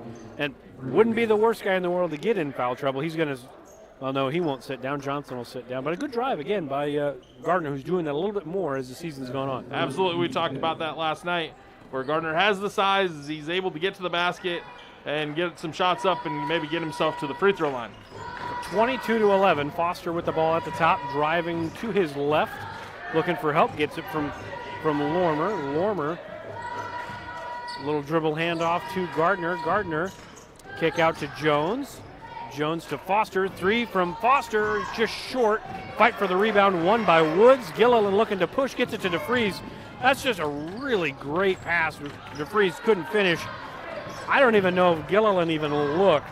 He caught that ball, and as soon as it was in his hands, it was up the floor. Really good push ahead there by Red Oak. Just couldn't cash in. Shenandoah, again, down by 11 seems like a lot, but it's just a few possessions here. Just keep chipping away. Good drive again by Gardner, but again, just couldn't. It's a great drive. That's back-to-back possessions for Gardner where he's had just a phenomenal drive. We just got to finish those shots. Yeah, absolutely. Excellent set there. He was able to break away and get open, going to the basket. Just need to finish there for the Mustangs. So it's a sixth team foul on Shenandoah with 4:45 to go in the first half. Every foul hereafter, Red Oak will be in the bonus now. As checking into the game now is Braden Sifford. Sifford, kind of a wild layup attempt, and we're going to get a foul. Nope, jump ball. Just kidding. So the jump ball is going to stay here with Red Oak with 4:35 to go. Coach, you like that jump ball call? I do not like that call. You would have said over the back. Yeah, absolutely. Because that's not a thing. You've told me that. Foul. Come on. It was definitely a foul on the rebound. Gilliland gets the ball back into DeVries in the corner. DeVries back to Gilliland. Good skip pass. Sifford, three ball. That's way off to the right. It did go to the opposite side, though, so it fits my theory. But it was off of DeVries, and it's going to be Shenandoah ball. Hanging in, down by still just 11 with Mount sitting on the bench. Yeah, the Mustangs have to finish here at the offensive end. Have started to get some turnovers or missed shots by Red Oak, started to rebound a little bit more. So they're getting the stops. Now they need to finish at the offensive end. Lormer has the ball from the right wing to the middle. Foster thought about the three, but getting guarded very tightly by Johnson there. Now Mitchell Jones has the ball, bringing it from left to right. Good drive by Johnson. A little wild on the shot, but a good drive. That's something that they've got to continue to do, though, is keep those driving lanes are going to be there. They called the foul on Holmes. I really liked the defense. If they got him down low there, Coach. Yeah, got him with the body for sure. But did he? He did. Okay. Offensively for the Mustangs, we'll talk about the free throws here in a hot minute. The subs are coming into the game. I really like the spacing for the Mustangs right now. They're running that 4 out, 1 in offense. So explain to the folks what 4 out, 1 in means. So there's 4 people out. Where? Outside the three-point line and 1 person in, typically a post player, right?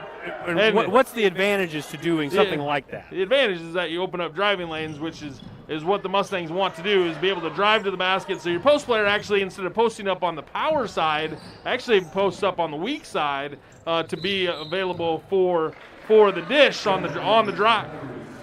It's a great explanation. I couldn't have done it better myself.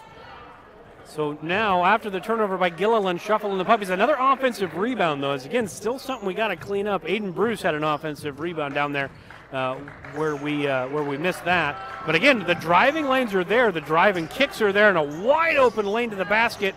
Just long, but there is the man beast, Clayton Holben, for the follow. Holben with 3 points tonight, and it looks like Foster might have jammed up the knee a little bit on the drive. He was slow getting down the floor, and it looks like he's going to hobble off. Hopefully he's all right there. I didn't see the spill over here. Hopefully it's nothing too serious. Yeah, I think it was when he came down on the shot, and I'm not sure which knee he had surgery on, but I know he's had a knee issue in the past, so hopefully that's taken care of, and he'll be back in this contest. Gage Heron in the game for the first time, along with Dalton Nathan back in the game. And then Nolan Mount, we talked about, you'd mentioned he's coming back in the game, and he is. Good steal and run out by Woods. Mount's got to be careful. And fortunately for the Mustangs, he did not get his third foul, but the bucket was made by Woods. And now, again, Riddle doubling up Shenandoah. We're going to step aside. We'll be back in 30 seconds. Digital Solutions started small, but now we're growing as FDS provides live streaming coverage for over 20 schools across 3 different states on our Fuller Digital Solutions YouTube channel. Subscribe to get notified when we go live for your school events. Big events are captured live, and your business can get noticed with advertising during our live streams. Local talent and camera operators are encouraged to contact us too. For future employment, no experience necessary, we will train. For information about advertising or working with Fuller Digital Solutions, email us and follow us on Facebook. Welcome back into Shenandoah Rexroth Court. Coach, 2:47 to go until halftime. Another timeout by Coach Soderberg. Take me into the huddle. If you were in that position, what are some of the things you'd be talking about with the Mustangs right now? Yeah, you got to continue the conversation about defensive rebound. We've switched to man-to-man. We should know who we're boxing out. Although some of the rebounds might be unorthodox, they might be going long or getting away from us a little bit. Still have to box out and rebound. And then on the offensive end, continue to drive to the basket, just finish, or make sure that we have somebody crashing on the backside board to make sure that we get the rebound and get a layup. I like backside rebound. I like that. A little 1-3-1 out of the timeout here. We'll see again. Maybe don't have the three-point shooters that we normally have in the corners, but see if Shenandoah can take advantage of this changing defense here for the Tigers as they run a 1-3-1 set. Heron has the ball in the corner for the Mustangs. They're trapping, and the ball's stolen by Gilliland. Gilliland back ahead to DeFries, and they called a foul. That was an anticipation foul call right there. Yeah, he didn't even touch him. I'm sorry. I'm not going to be that guy that does the officials. No, it's fine. It's a foul. You got to play on. But that one was an anticipation foul.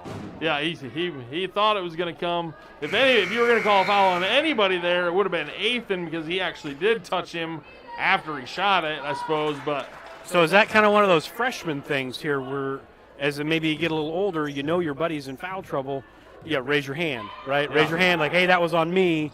A good rebound by the freshman. So no point guard, true point guard on the floor right now, but good to see Foster back in the game for the Mustangs. Again, that 1-3-1 look.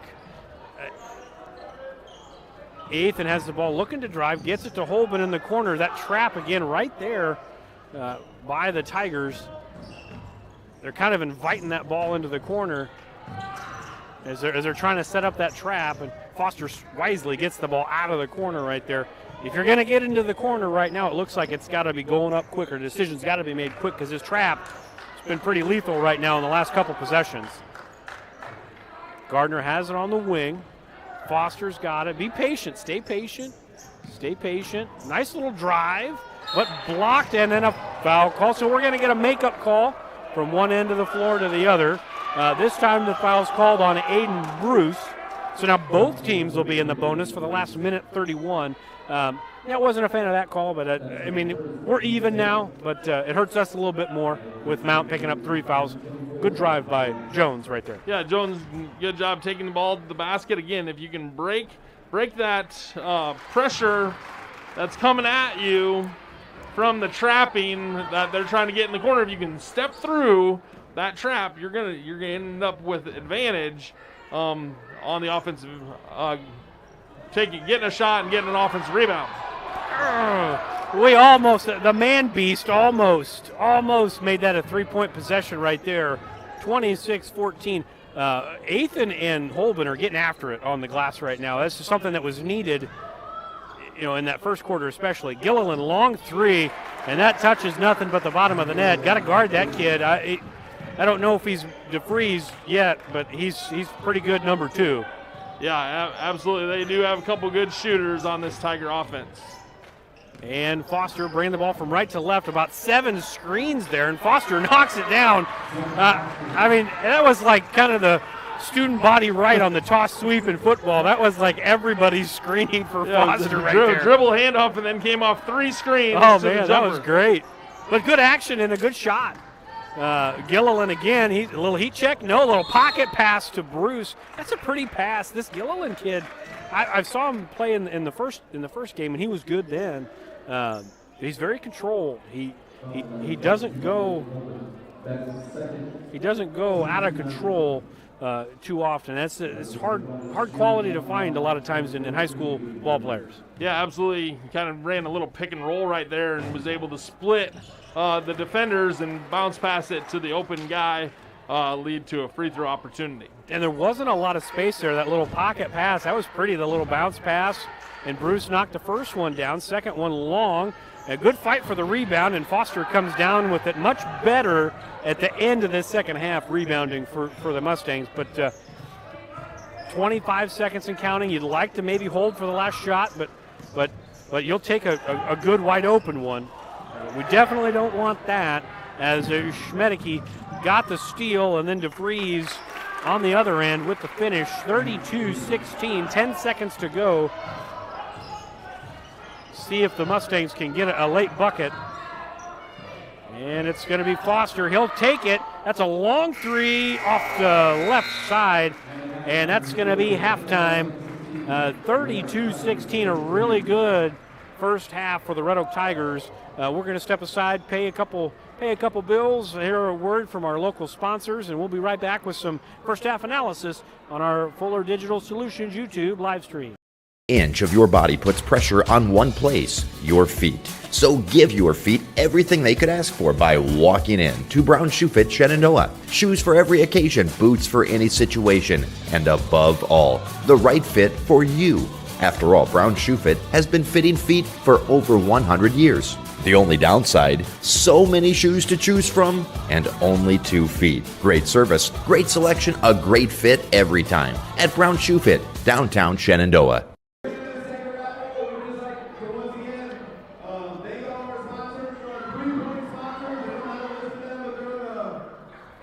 I pay to spray.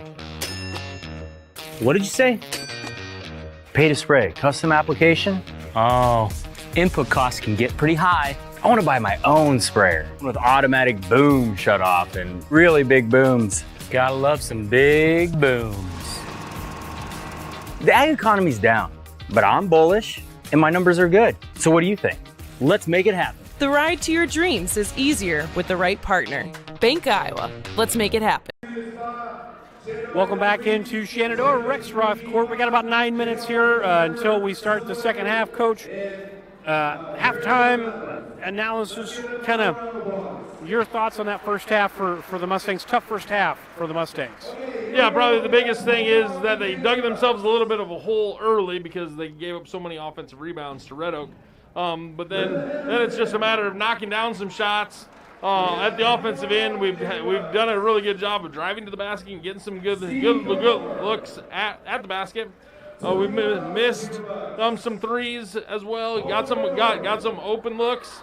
But again, talk about defensive rebounding and then attacking the basket. Continue to do those things and continue to build through the second half and try to dig yourself out of this hole. Yeah, on the offensive end, it's just kind of it's a weird thing because they're running some good sets down here, but like you'd mentioned, just the biscuits not going in the basket type of deal. And on defense, yeah, the rebounding if you would have told me with 2 minutes to go in the first half that Red Oak would have only had 26, 27 points, I'd have said we're in a great spot because they're used to scoring 60 or 70 points, and that's about 50-point average. But we're only at 16, and our first shot defense has been solid. It's the offensive rebounds that we're giving up. Right, absolutely. Again, if we defensive rebound, this game's a little bit different. It's the 13 offensive rebounds for Red Oak that have really made the difference in this game. Plus a couple turnovers that have led to some run out layups for Red Oak. All those things combined have led to this halftime score. So give us some halftime stats. There's not tons of them right now, but what do we got? Right, Nolan Mount and Zach Foster both have five points. Clayton Holben 3. Clayton Holben, the man beast. Yeah, 3 points, 3 rebounds. All offensive. You can say that. It's fine. It's your line. Okay, all right. And then Gardner has a basket, and Mitchell Jones has a point at the free throw line. The biggest thing is we got to stop turning the ball over. We got 2, 4, 6, 8 turnovers at halftime. Got to stop turning the ball over and defensive rebound and start digging yourself out. We've got about 6.5 minutes here, folks. We're going to step aside, rest the voices a little bit. We'll be back in about 6 minutes. Get you set for the second half here in Shenandoah. Red Oak Tigers 32, your Shenandoah Mustangs 16.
Welcome back into Shenandoah Rexroth Court. We're just about ready to start the third quarter. Red Oak up 32-16. And I'm not going to get the possession arrow wrong tonight. It's Shenandoah ball to start the third quarter, unless they messed up the possession arrow like last night. I think they got it right, though, because Mr. Hash down here on the sideline, he pointed Shenandoah. We look like we're on offense. Coach, third quarter, chip away, work offensive sets, correct? Right. Don't play too fast. Right. Prize possession is having the ball go in the basket and then making sure that you're limiting Red Oak's looks at their offensive end.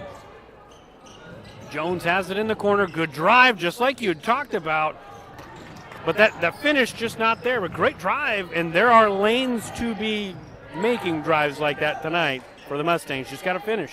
Yeah, anytime Red Oak's man-to-man, for sure, the Mustangs can drive to the basket, just have to finish at the basket. And the lob and the put down. Nice lob. That was Gilliland to Caden Johnson, and that was as pretty as a two-pointer as you're probably going to see tonight, Coach. Yeah, nice set play for Red Oak out of halftime. A couple back screens and a lob to the basket. Good drive. That Euro step tonight not working nearly as well for Mount. Red Oak is continuing to play defense and not trying to take the charge. That Euro step gets kind of taken away when somebody does that. Right, no secondary defender to step around, right? The guy that's guarding the ball is staying with him and nobody's helping. Mount a little strong on the first one. He's 1 for 3 by my just memory. I played Guess Who a lot as a child. We had to try to, You're probably really good at Battleship or something. Does he wear glasses? Oh, yeah. That type of thing. Anyways, Mount missed them both, but a fortunate break for the Mustangs as it bounced off of Johnson's foot there, and Shenandoah will regain possession as if nothing ever happened. Mount bringing the ball in, looking for somebody to get the ball to. Gets it to Evan Holmes. Holmes driving. Oh, he had the lane. He had a dunk. If he just had his head up, he had a dunk right there. Mount drives to the basket. Gilliland bounced it off of the sideline, then off of Mount's forehead. Fortunate. Maybe his eye. He's going to rubbing his eye a little bit there. Coach, your thoughts on that last possession? Yeah, that was really good defense by Red Oak, actually, keeping his feet moving and staying in front of Mount. Good hustle by Holmes there. Had the first shot, missed it, gets his own rebound, gets the and one opportunity. But on that last possession, you saw it too, I presume, where Holmes was coming from that corner over to the middle with his strong hand, his left hand. He's not a guy that dribbles a lot, but if he just had his head up, I mean, the seas parted right there. Yeah, that's another one of those things you're talking about. The driving lanes are there. Yeah, just turn the corner and keep going to the basket. But do things that are comfortable to you as well. Sure, absolutely. Johnson has the ball at the top. One dribble, gets it to the other Johnson. Long shot, rebound by Mount, fell right into his lap. Mount's got it at the top to Foster. Foster driving with his left. A little turnaround fader. A little long, but a good hustle on the back end by Jones. Much better on the rebounding, on the boards for the Mustangs right now. I feel like in the locker room, had similar conversations to what we had up there. Hey guys, have you watched the broadcasts? Where are the rebounds coming? Backside. And Mitchell Jones listening to Coach. Yeah, snuck in there and got one. Good for him. They probably didn't say that. Probably not, but emphasize the rebound. We'll pretend like somebody's listening to us. Sure. Millions. Millions. Mitchell Jones, 1 for 2. Rebound this time by Johnson. Caden Johnson, that is. And Gilliland has it between the circles. Gets it to DeFries. DeFries picked up his dribble. And nice little turnaround by Ryan Johnson. It's 16-point lead, so we're even the first 2 minutes here of this third quarter. 4 points apiece for both sides. And Gilliland probably bumped into him, but no foul. And Mount with a 3 off to the right. Rebound by Johnson. Johnson gets the ball back to Gilliland. Red Oak looking to extend the lead. Woods has it over to DeVries. DeVries driving with the left hand. there was contact, no foul either way, and then the loose ball was picked up by Ryan Johnson and knocked in the bucket, 38-20. That's a dangerous pass right there, and picked up by Holmes. 3 ball just short. Stolen away by Mitchell Jones. Really good hustle there by Jones. The floater, no good, and then now Gilliland outrunning DeVries one-on-one with Foster. Good hustle by Foster. Again, back and forth these last 30, 45 seconds of game action. A lot of back and forth, and Mitchell Jones tried to save it, but just choppy the last 3 or 4 possessions for both teams. Yeah, again, maybe slow it down a little bit and set up an offense. Do things, again, that you're comfortable with. And nobody comes over to that. Probably should have been foul number 4 on Mount because he got him with the body there at the end. But DeVries with good little 7-foot shot there. Foster again. He's right around it, and that probably an over and back right there, but they didn't call it. And we'll get a timeout called instead. So it would have been an accidental over and back because Jones caught the ball on the offensive side, running to the defensive side. But we'll talk about that amongst other things here in about 30 seconds on the Fuller Digital Solutions YouTube live stream.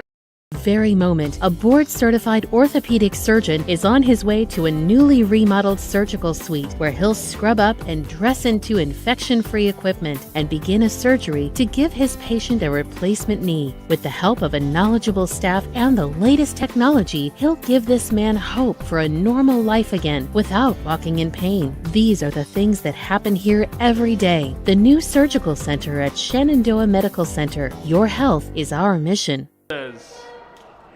Welcome back in. Shenandoah called the timeout. They'll get the ball back after the turnover and see if we can get a quality possession here. It's 20-40. It may not be a win tonight. Maybe it will be. You never know. But just got to keep getting quality possessions here, especially against man-to-man. And Mount on the drive took it in maybe a little bit too far. Tried to maybe go under the basket, just take it up strong and try to get some contact. Yeah, again, Red Oak's not sending a secondary defender, and so you just have to beat your guy off the dribble and then finish at the basket. Mount trying to get the ball in almost a 5-second count there. Lormer gets the ball back. He's between the circles, back to Mount. Mount gets it stolen away by DeVries. Mount's got to be careful. And he doesn't pick up the foul. DeVries finishes 42-20. Mustangs down, and then Holmes turns it over and then fouls Woods. So Woods will go to the line for 2. Getting a little bit sloppy with the basketball, are really both teams, but more specifically the Mustangs. Yeah, the turnovers are starting to add up here for the Mustangs. You can see the frustration mounting here. Again, just slow it down, get your guys back to where they need to be on your press break, and then take care of the basketball. You have 10 seconds to make 3 or 4 passes, make one diagonal one, and then get it across half court and set up your offense. Woods knocked down the front end of his 2 shots. 3:55 to go in the third quarter. 43-20. Second shot missed. Rebound by Dalton Nathan. Good fight in there by the freshman. And Shenandoah's got the ball back up on the offense's front court. Lormer in the corner. 3 just short. We've had a lot of those. Tonight. A lot of them from Foster, that time from Lormer. Really good look, just not going in. Yeah, again, some open looks, just not falling like they have the last couple of nights. Ball went off of Red Oak there. And now Mitchell Jones in the corner. Gets the ball back to Lormer. Lormer gets it back between the circles. And now Mount with the ball screen. The pass to the chest probably is a layup. That's a tough ask for Clayton Holben to make that catch. Yeah, the right idea. A little pick and roll. Had Holben on the roll. Just kind of threw a pass in between that didn't quite connect. DeVries has the ball on the right wing. Uses the ball screen. Nobody went out to cover, and that's pretty dangerous. They got away with it. And Mitchell Jones has it looking to run. No numbers, so wisely pulls the ball back. Back to Lormer in the corner, uses the ball screen. Back up to Mount. Mount guarded by DeFries right at the top. Heron has the ball now on the left wing. Tried to drive and ended up getting fouled there on a pass attempt by Caden Johnson.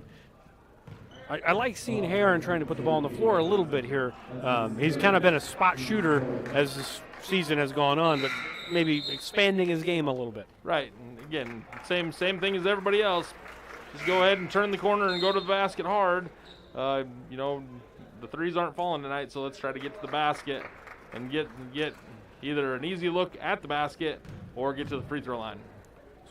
Just under 3 minutes to go in quarter number 3. Heron has the ball in the corner, gets it to Lormer. Lormer to Mount. See if we can get an offensive set here, a quality offensive set. Ball screen, good drive, and can't get the roll, but that'll send Mount to the line for a 2-shot foul. Good drive again by Mount. Those driving lanes, like you said, they've been there all night. Yeah, they're definitely there. Now we just have to convert at the free throw line or convert on the layup as you get to the basket. First shot by Mount, good. That breaks quite a dry spell for the Mustangs. It's been a few minutes now since they've put the ball in the basket as Mount knocks down the front end of his 2-shot foul. See if he can make them both. Second shot. Rattles around, no good, so he splits the pair. 43-21, and that's going to be Siffert bringing the ball up the floor. Passes the ball to Schmidtke. Schmidtke, good little lob in there. A good pass, post to post, and Ryan Johnson knocks it in. That's a pretty possession there for Red Oak. Yeah, good little high-low set there, set play again for Red Oak, and getting that dump to the low post for the easy look. Well, backdoor attempt there from Holben. Ball got batted back to Heron, and good hustle by Gardner to keep the ball alive and keep the possession with Shenandoah. And Mount driving again. Gardner for 3 in the corner. Man, just right there all night. They're not wild shots, Coach. They're good shots. They're just not going in tonight. Good drive by Sifford, and not there. And Woods has the ball, brings it back to the top. Schmidtke now to Sifford. Sifford bringing the ball back to the top. You a fan of the rolling of the shorts, Coach? I don't know why you do that. Good drive by Mount, and he lays her in. Three straight points for Nolan Mount here for Shenandoah as Johnson has the ball. I bring that up because you see the tag here. That's why I was asking.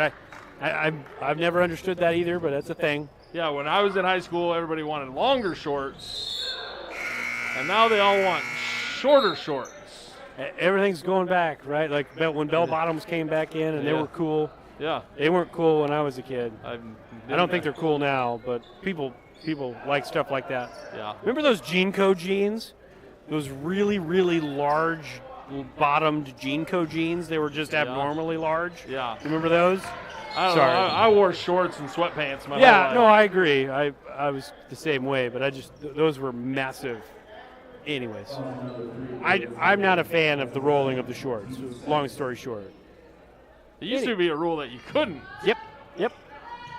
Now, girls or boys, for either, right. Girls or boys. Foster launching one cross court, and nice job of back and forth, and Holben just can't get it to go down. We're under a minute to go in the third quarter. A long pass from Johnson to DeFries. DeFries looking to drive. He's got the lane, and he's going to get a reach-in foul on, I would assume, Gardner. Right, a little reach in there by Gardner as the Tigers drove it to the basket. So 45-23, Johnson to Schmidtke. Back to DeFries in the corner. Good job of showing there by Foster. Schmidtke long on his short little shot. And we're going to have another foul. That's the man beast. The man beast picking up the foul. Third foul on Holben there. Yeah, he just kind of shedded him. He got the steal and then just continued through him, and the Red Oak guy ends up on the floor. And Johnson in the corner off the inbound. Short on the shot. That's probably going to be off of Foster right there. Bad break there for the Mustangs on that one. Foster's taking a few spills tonight. Yeah, Coach. he has. He's going to be sore in the morning. Sifford bringing the ball in. Gets it to DeVries. DeVries probably got away with a walk there. Good ball reversal. Sifford in the corner on the drive. Schmidtke to Johnson. Good hands by Gardner. And looks like you got Bartlett in the game for the first time. Good to see him in there. So now 10 seconds to go in the third quarter. It's been a choppy possession, but they've maintained the ball. And that time, I mean, Johnson just ran into a brick wall right there.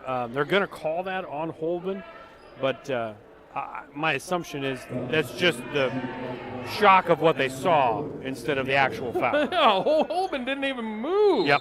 I mean, the kid drives all the way to you, and Holben stands his ground and gets called for a block. I'm not sure I understand that one after we kind of had a ticky-tack charge called on Mount earlier in the game where the defender actually caught him as he was backing up.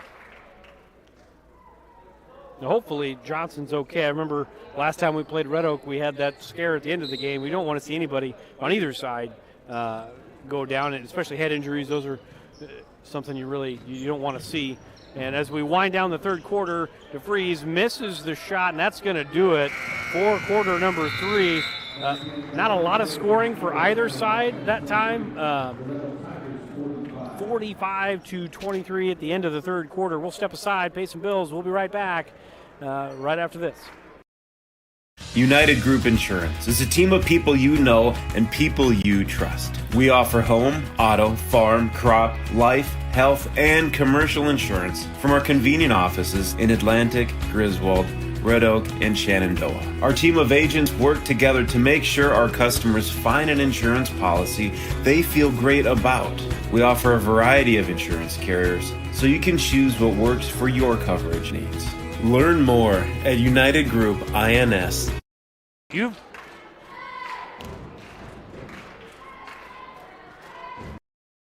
Sorensen Auto Plaza in Shenandoah has been here over 25 years, and they specialize in financing. Buy here, pay here.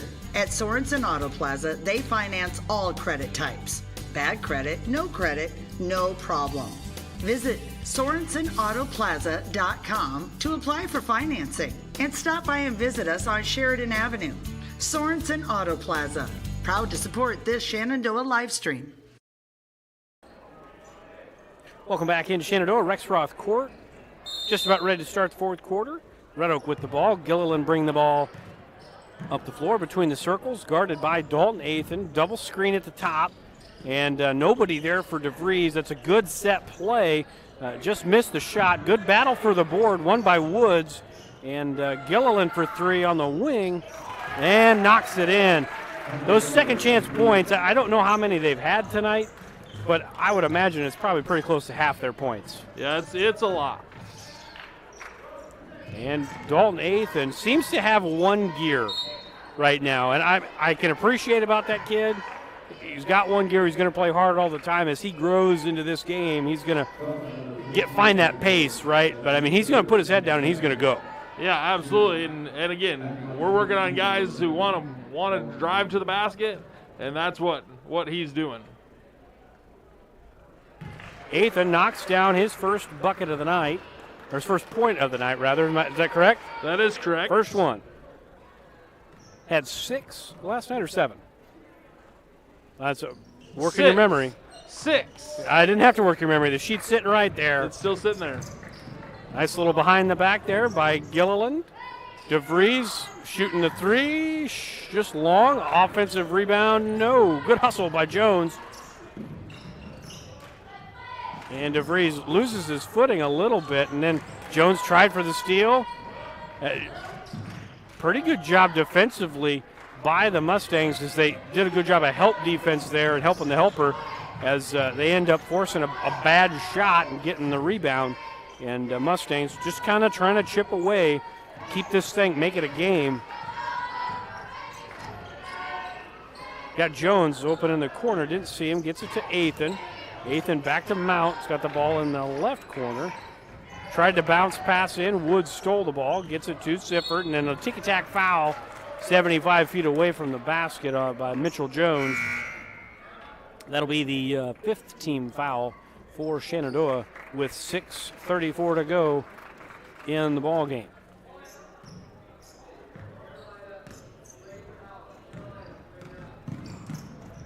Gilliland getting hounded a little bit by Jones, and Jones has good quick hands, as we've seen over the course of the season.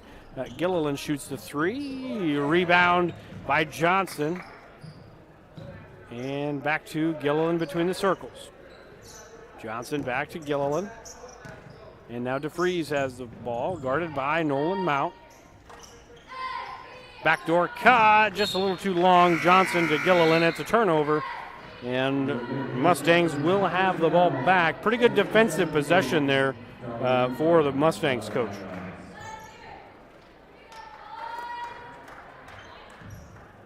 Agreed? Yeah. He agreed. He agreed.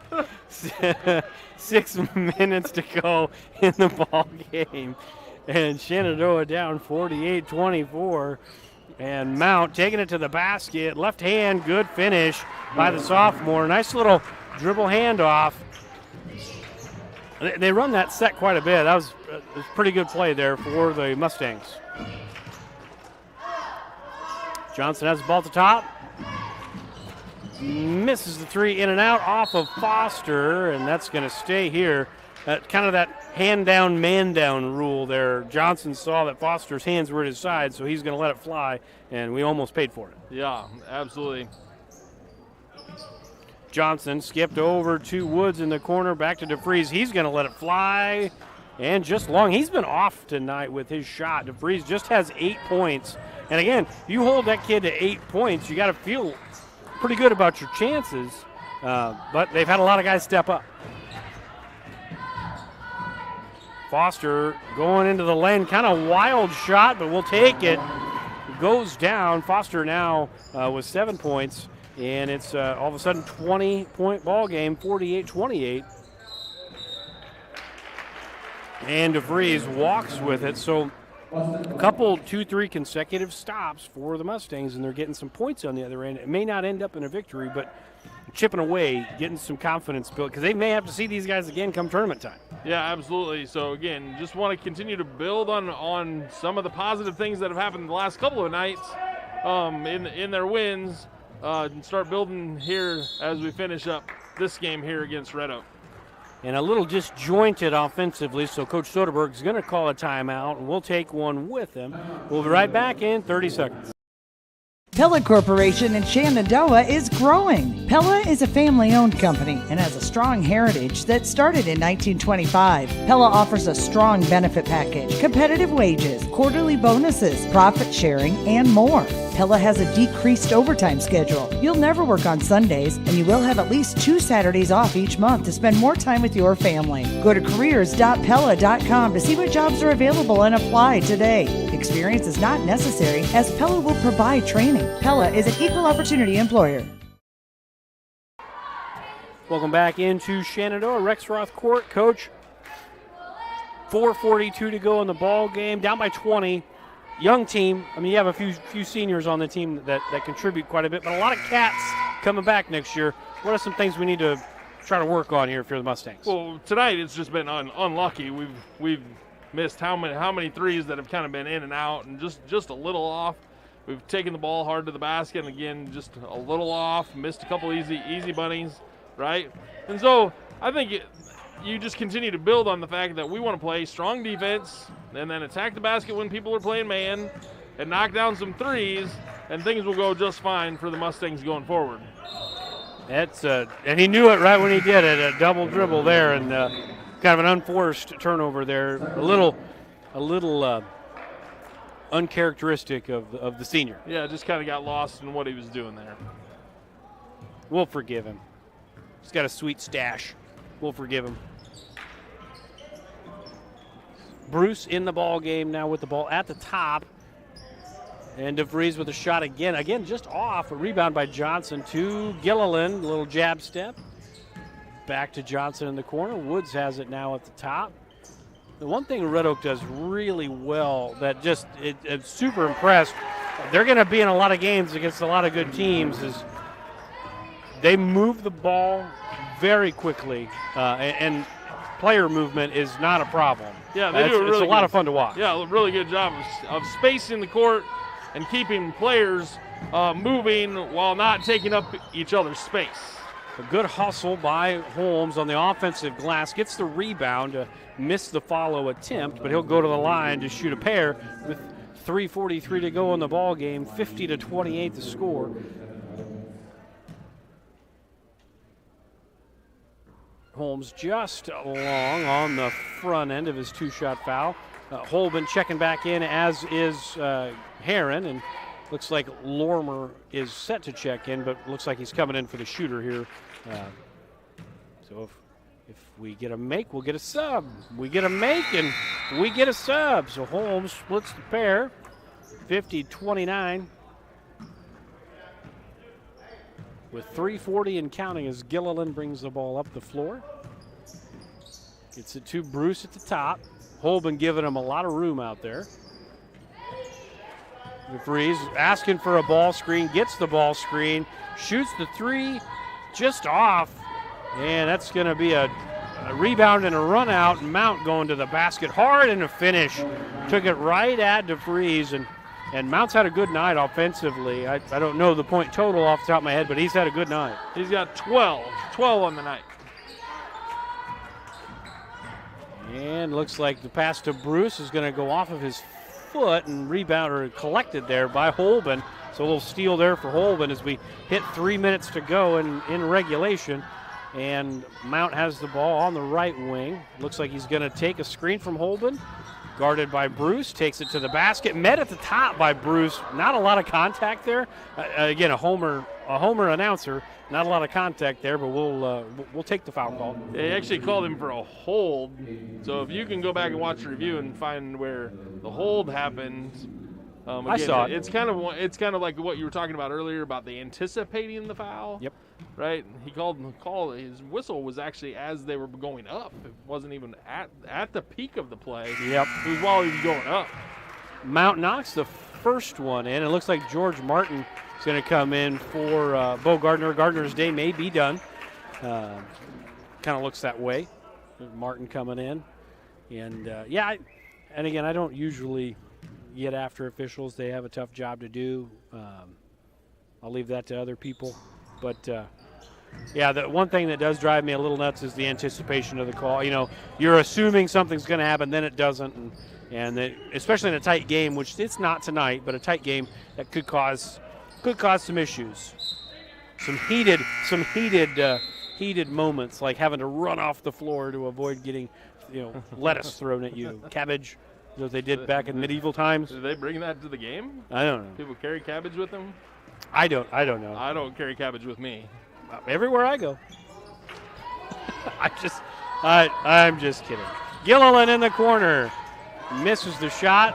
Heron rebound on the backside, coach. That's happened a lot. In the history of basketball, that's happened a lot through the course of time. Lormer with the ball, brings it back to the top off of his foot, but Zwickel right there. Zwickel probably double dribbled there, but got away with it. Now Bruce going in for the dunk. Just kidding, but a nice left hand by Bruce coming in off the bench. He's chipped in nicely for Red Oak. Don't have his point total up. Maybe they do it. I just don't see it. I think he's got 3 points on the night. Missed shot, rebound by Holben. Holben under the basket, got bailed out a little bit there with the foul call. But he'll go to the line to shoot a pair. That's the fourth foul on Bruce with 1:49 to go, 52-32. Red Oak on top.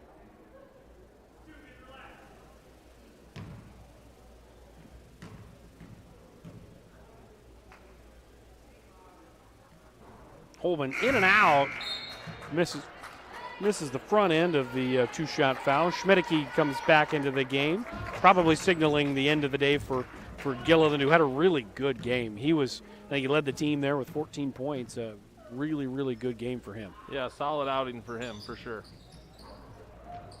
That one hit the rim, the backboard, the rim again, and then Holben had another shot from the free throw line, just missed it.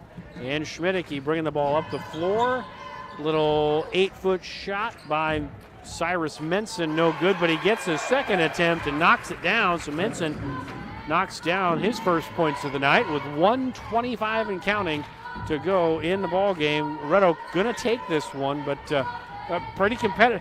The last game they played too. Nice drive by Heron. We've seen him do that a couple of times tonight, driving the basketball.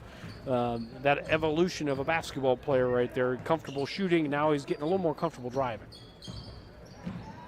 But we saw the first game too, on the KMA FDS live stream. It was competitive, but a 20-plus point game. This is going to kind of fall in that same category.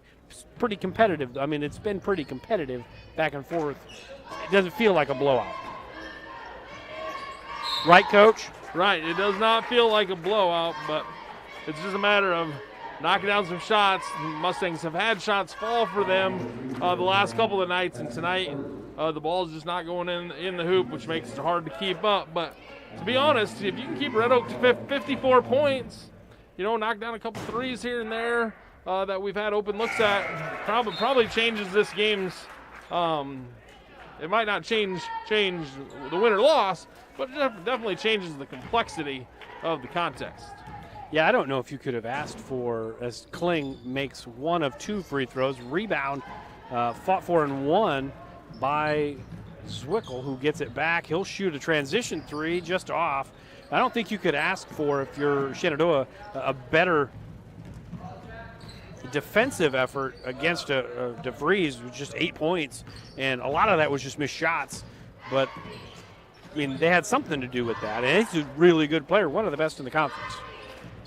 Yeah, there's actually been some good closeouts on him. We kind of went boxing one on him early in the game, and then we went man, and we've done a good job of closing out on him or keeping a hand in his face when he does shoot it. So credit the Mustang defense for that. It's just a matter of now 22 offensive rebounds for the Tigers is just too much to overcome.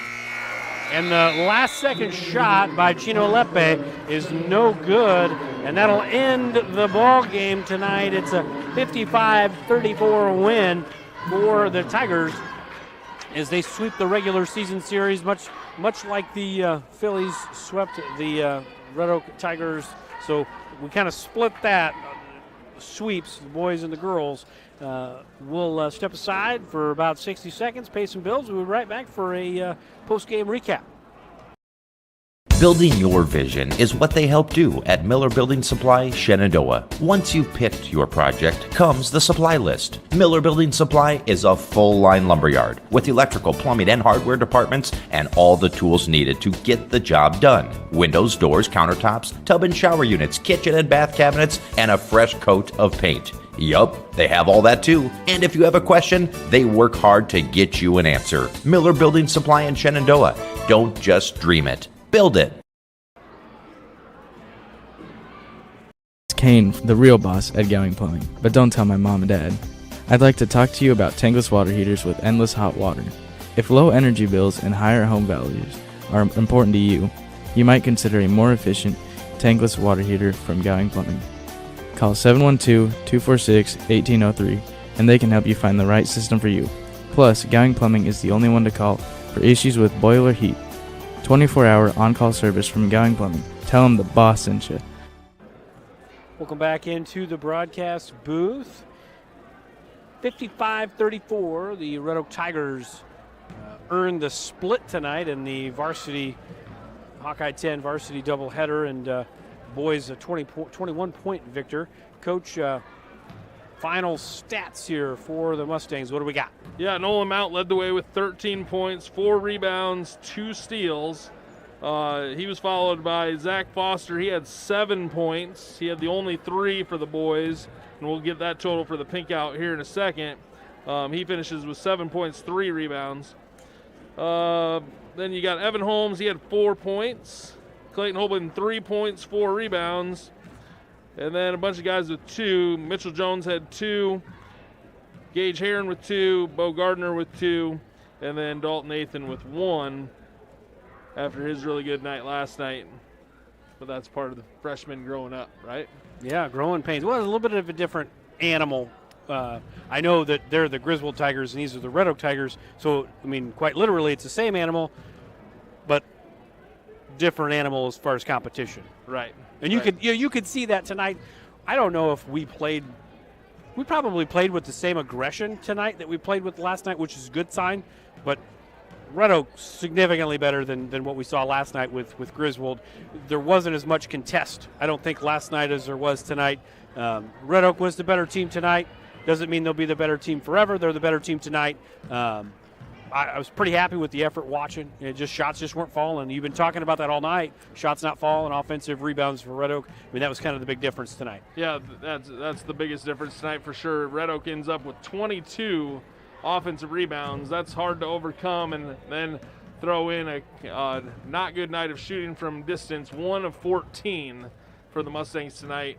Not going to get it done, but we know that ball can go in the hoop. We've seen it go in the hoop for the Mustangs. Continue to just build here as we enter the last third of the season.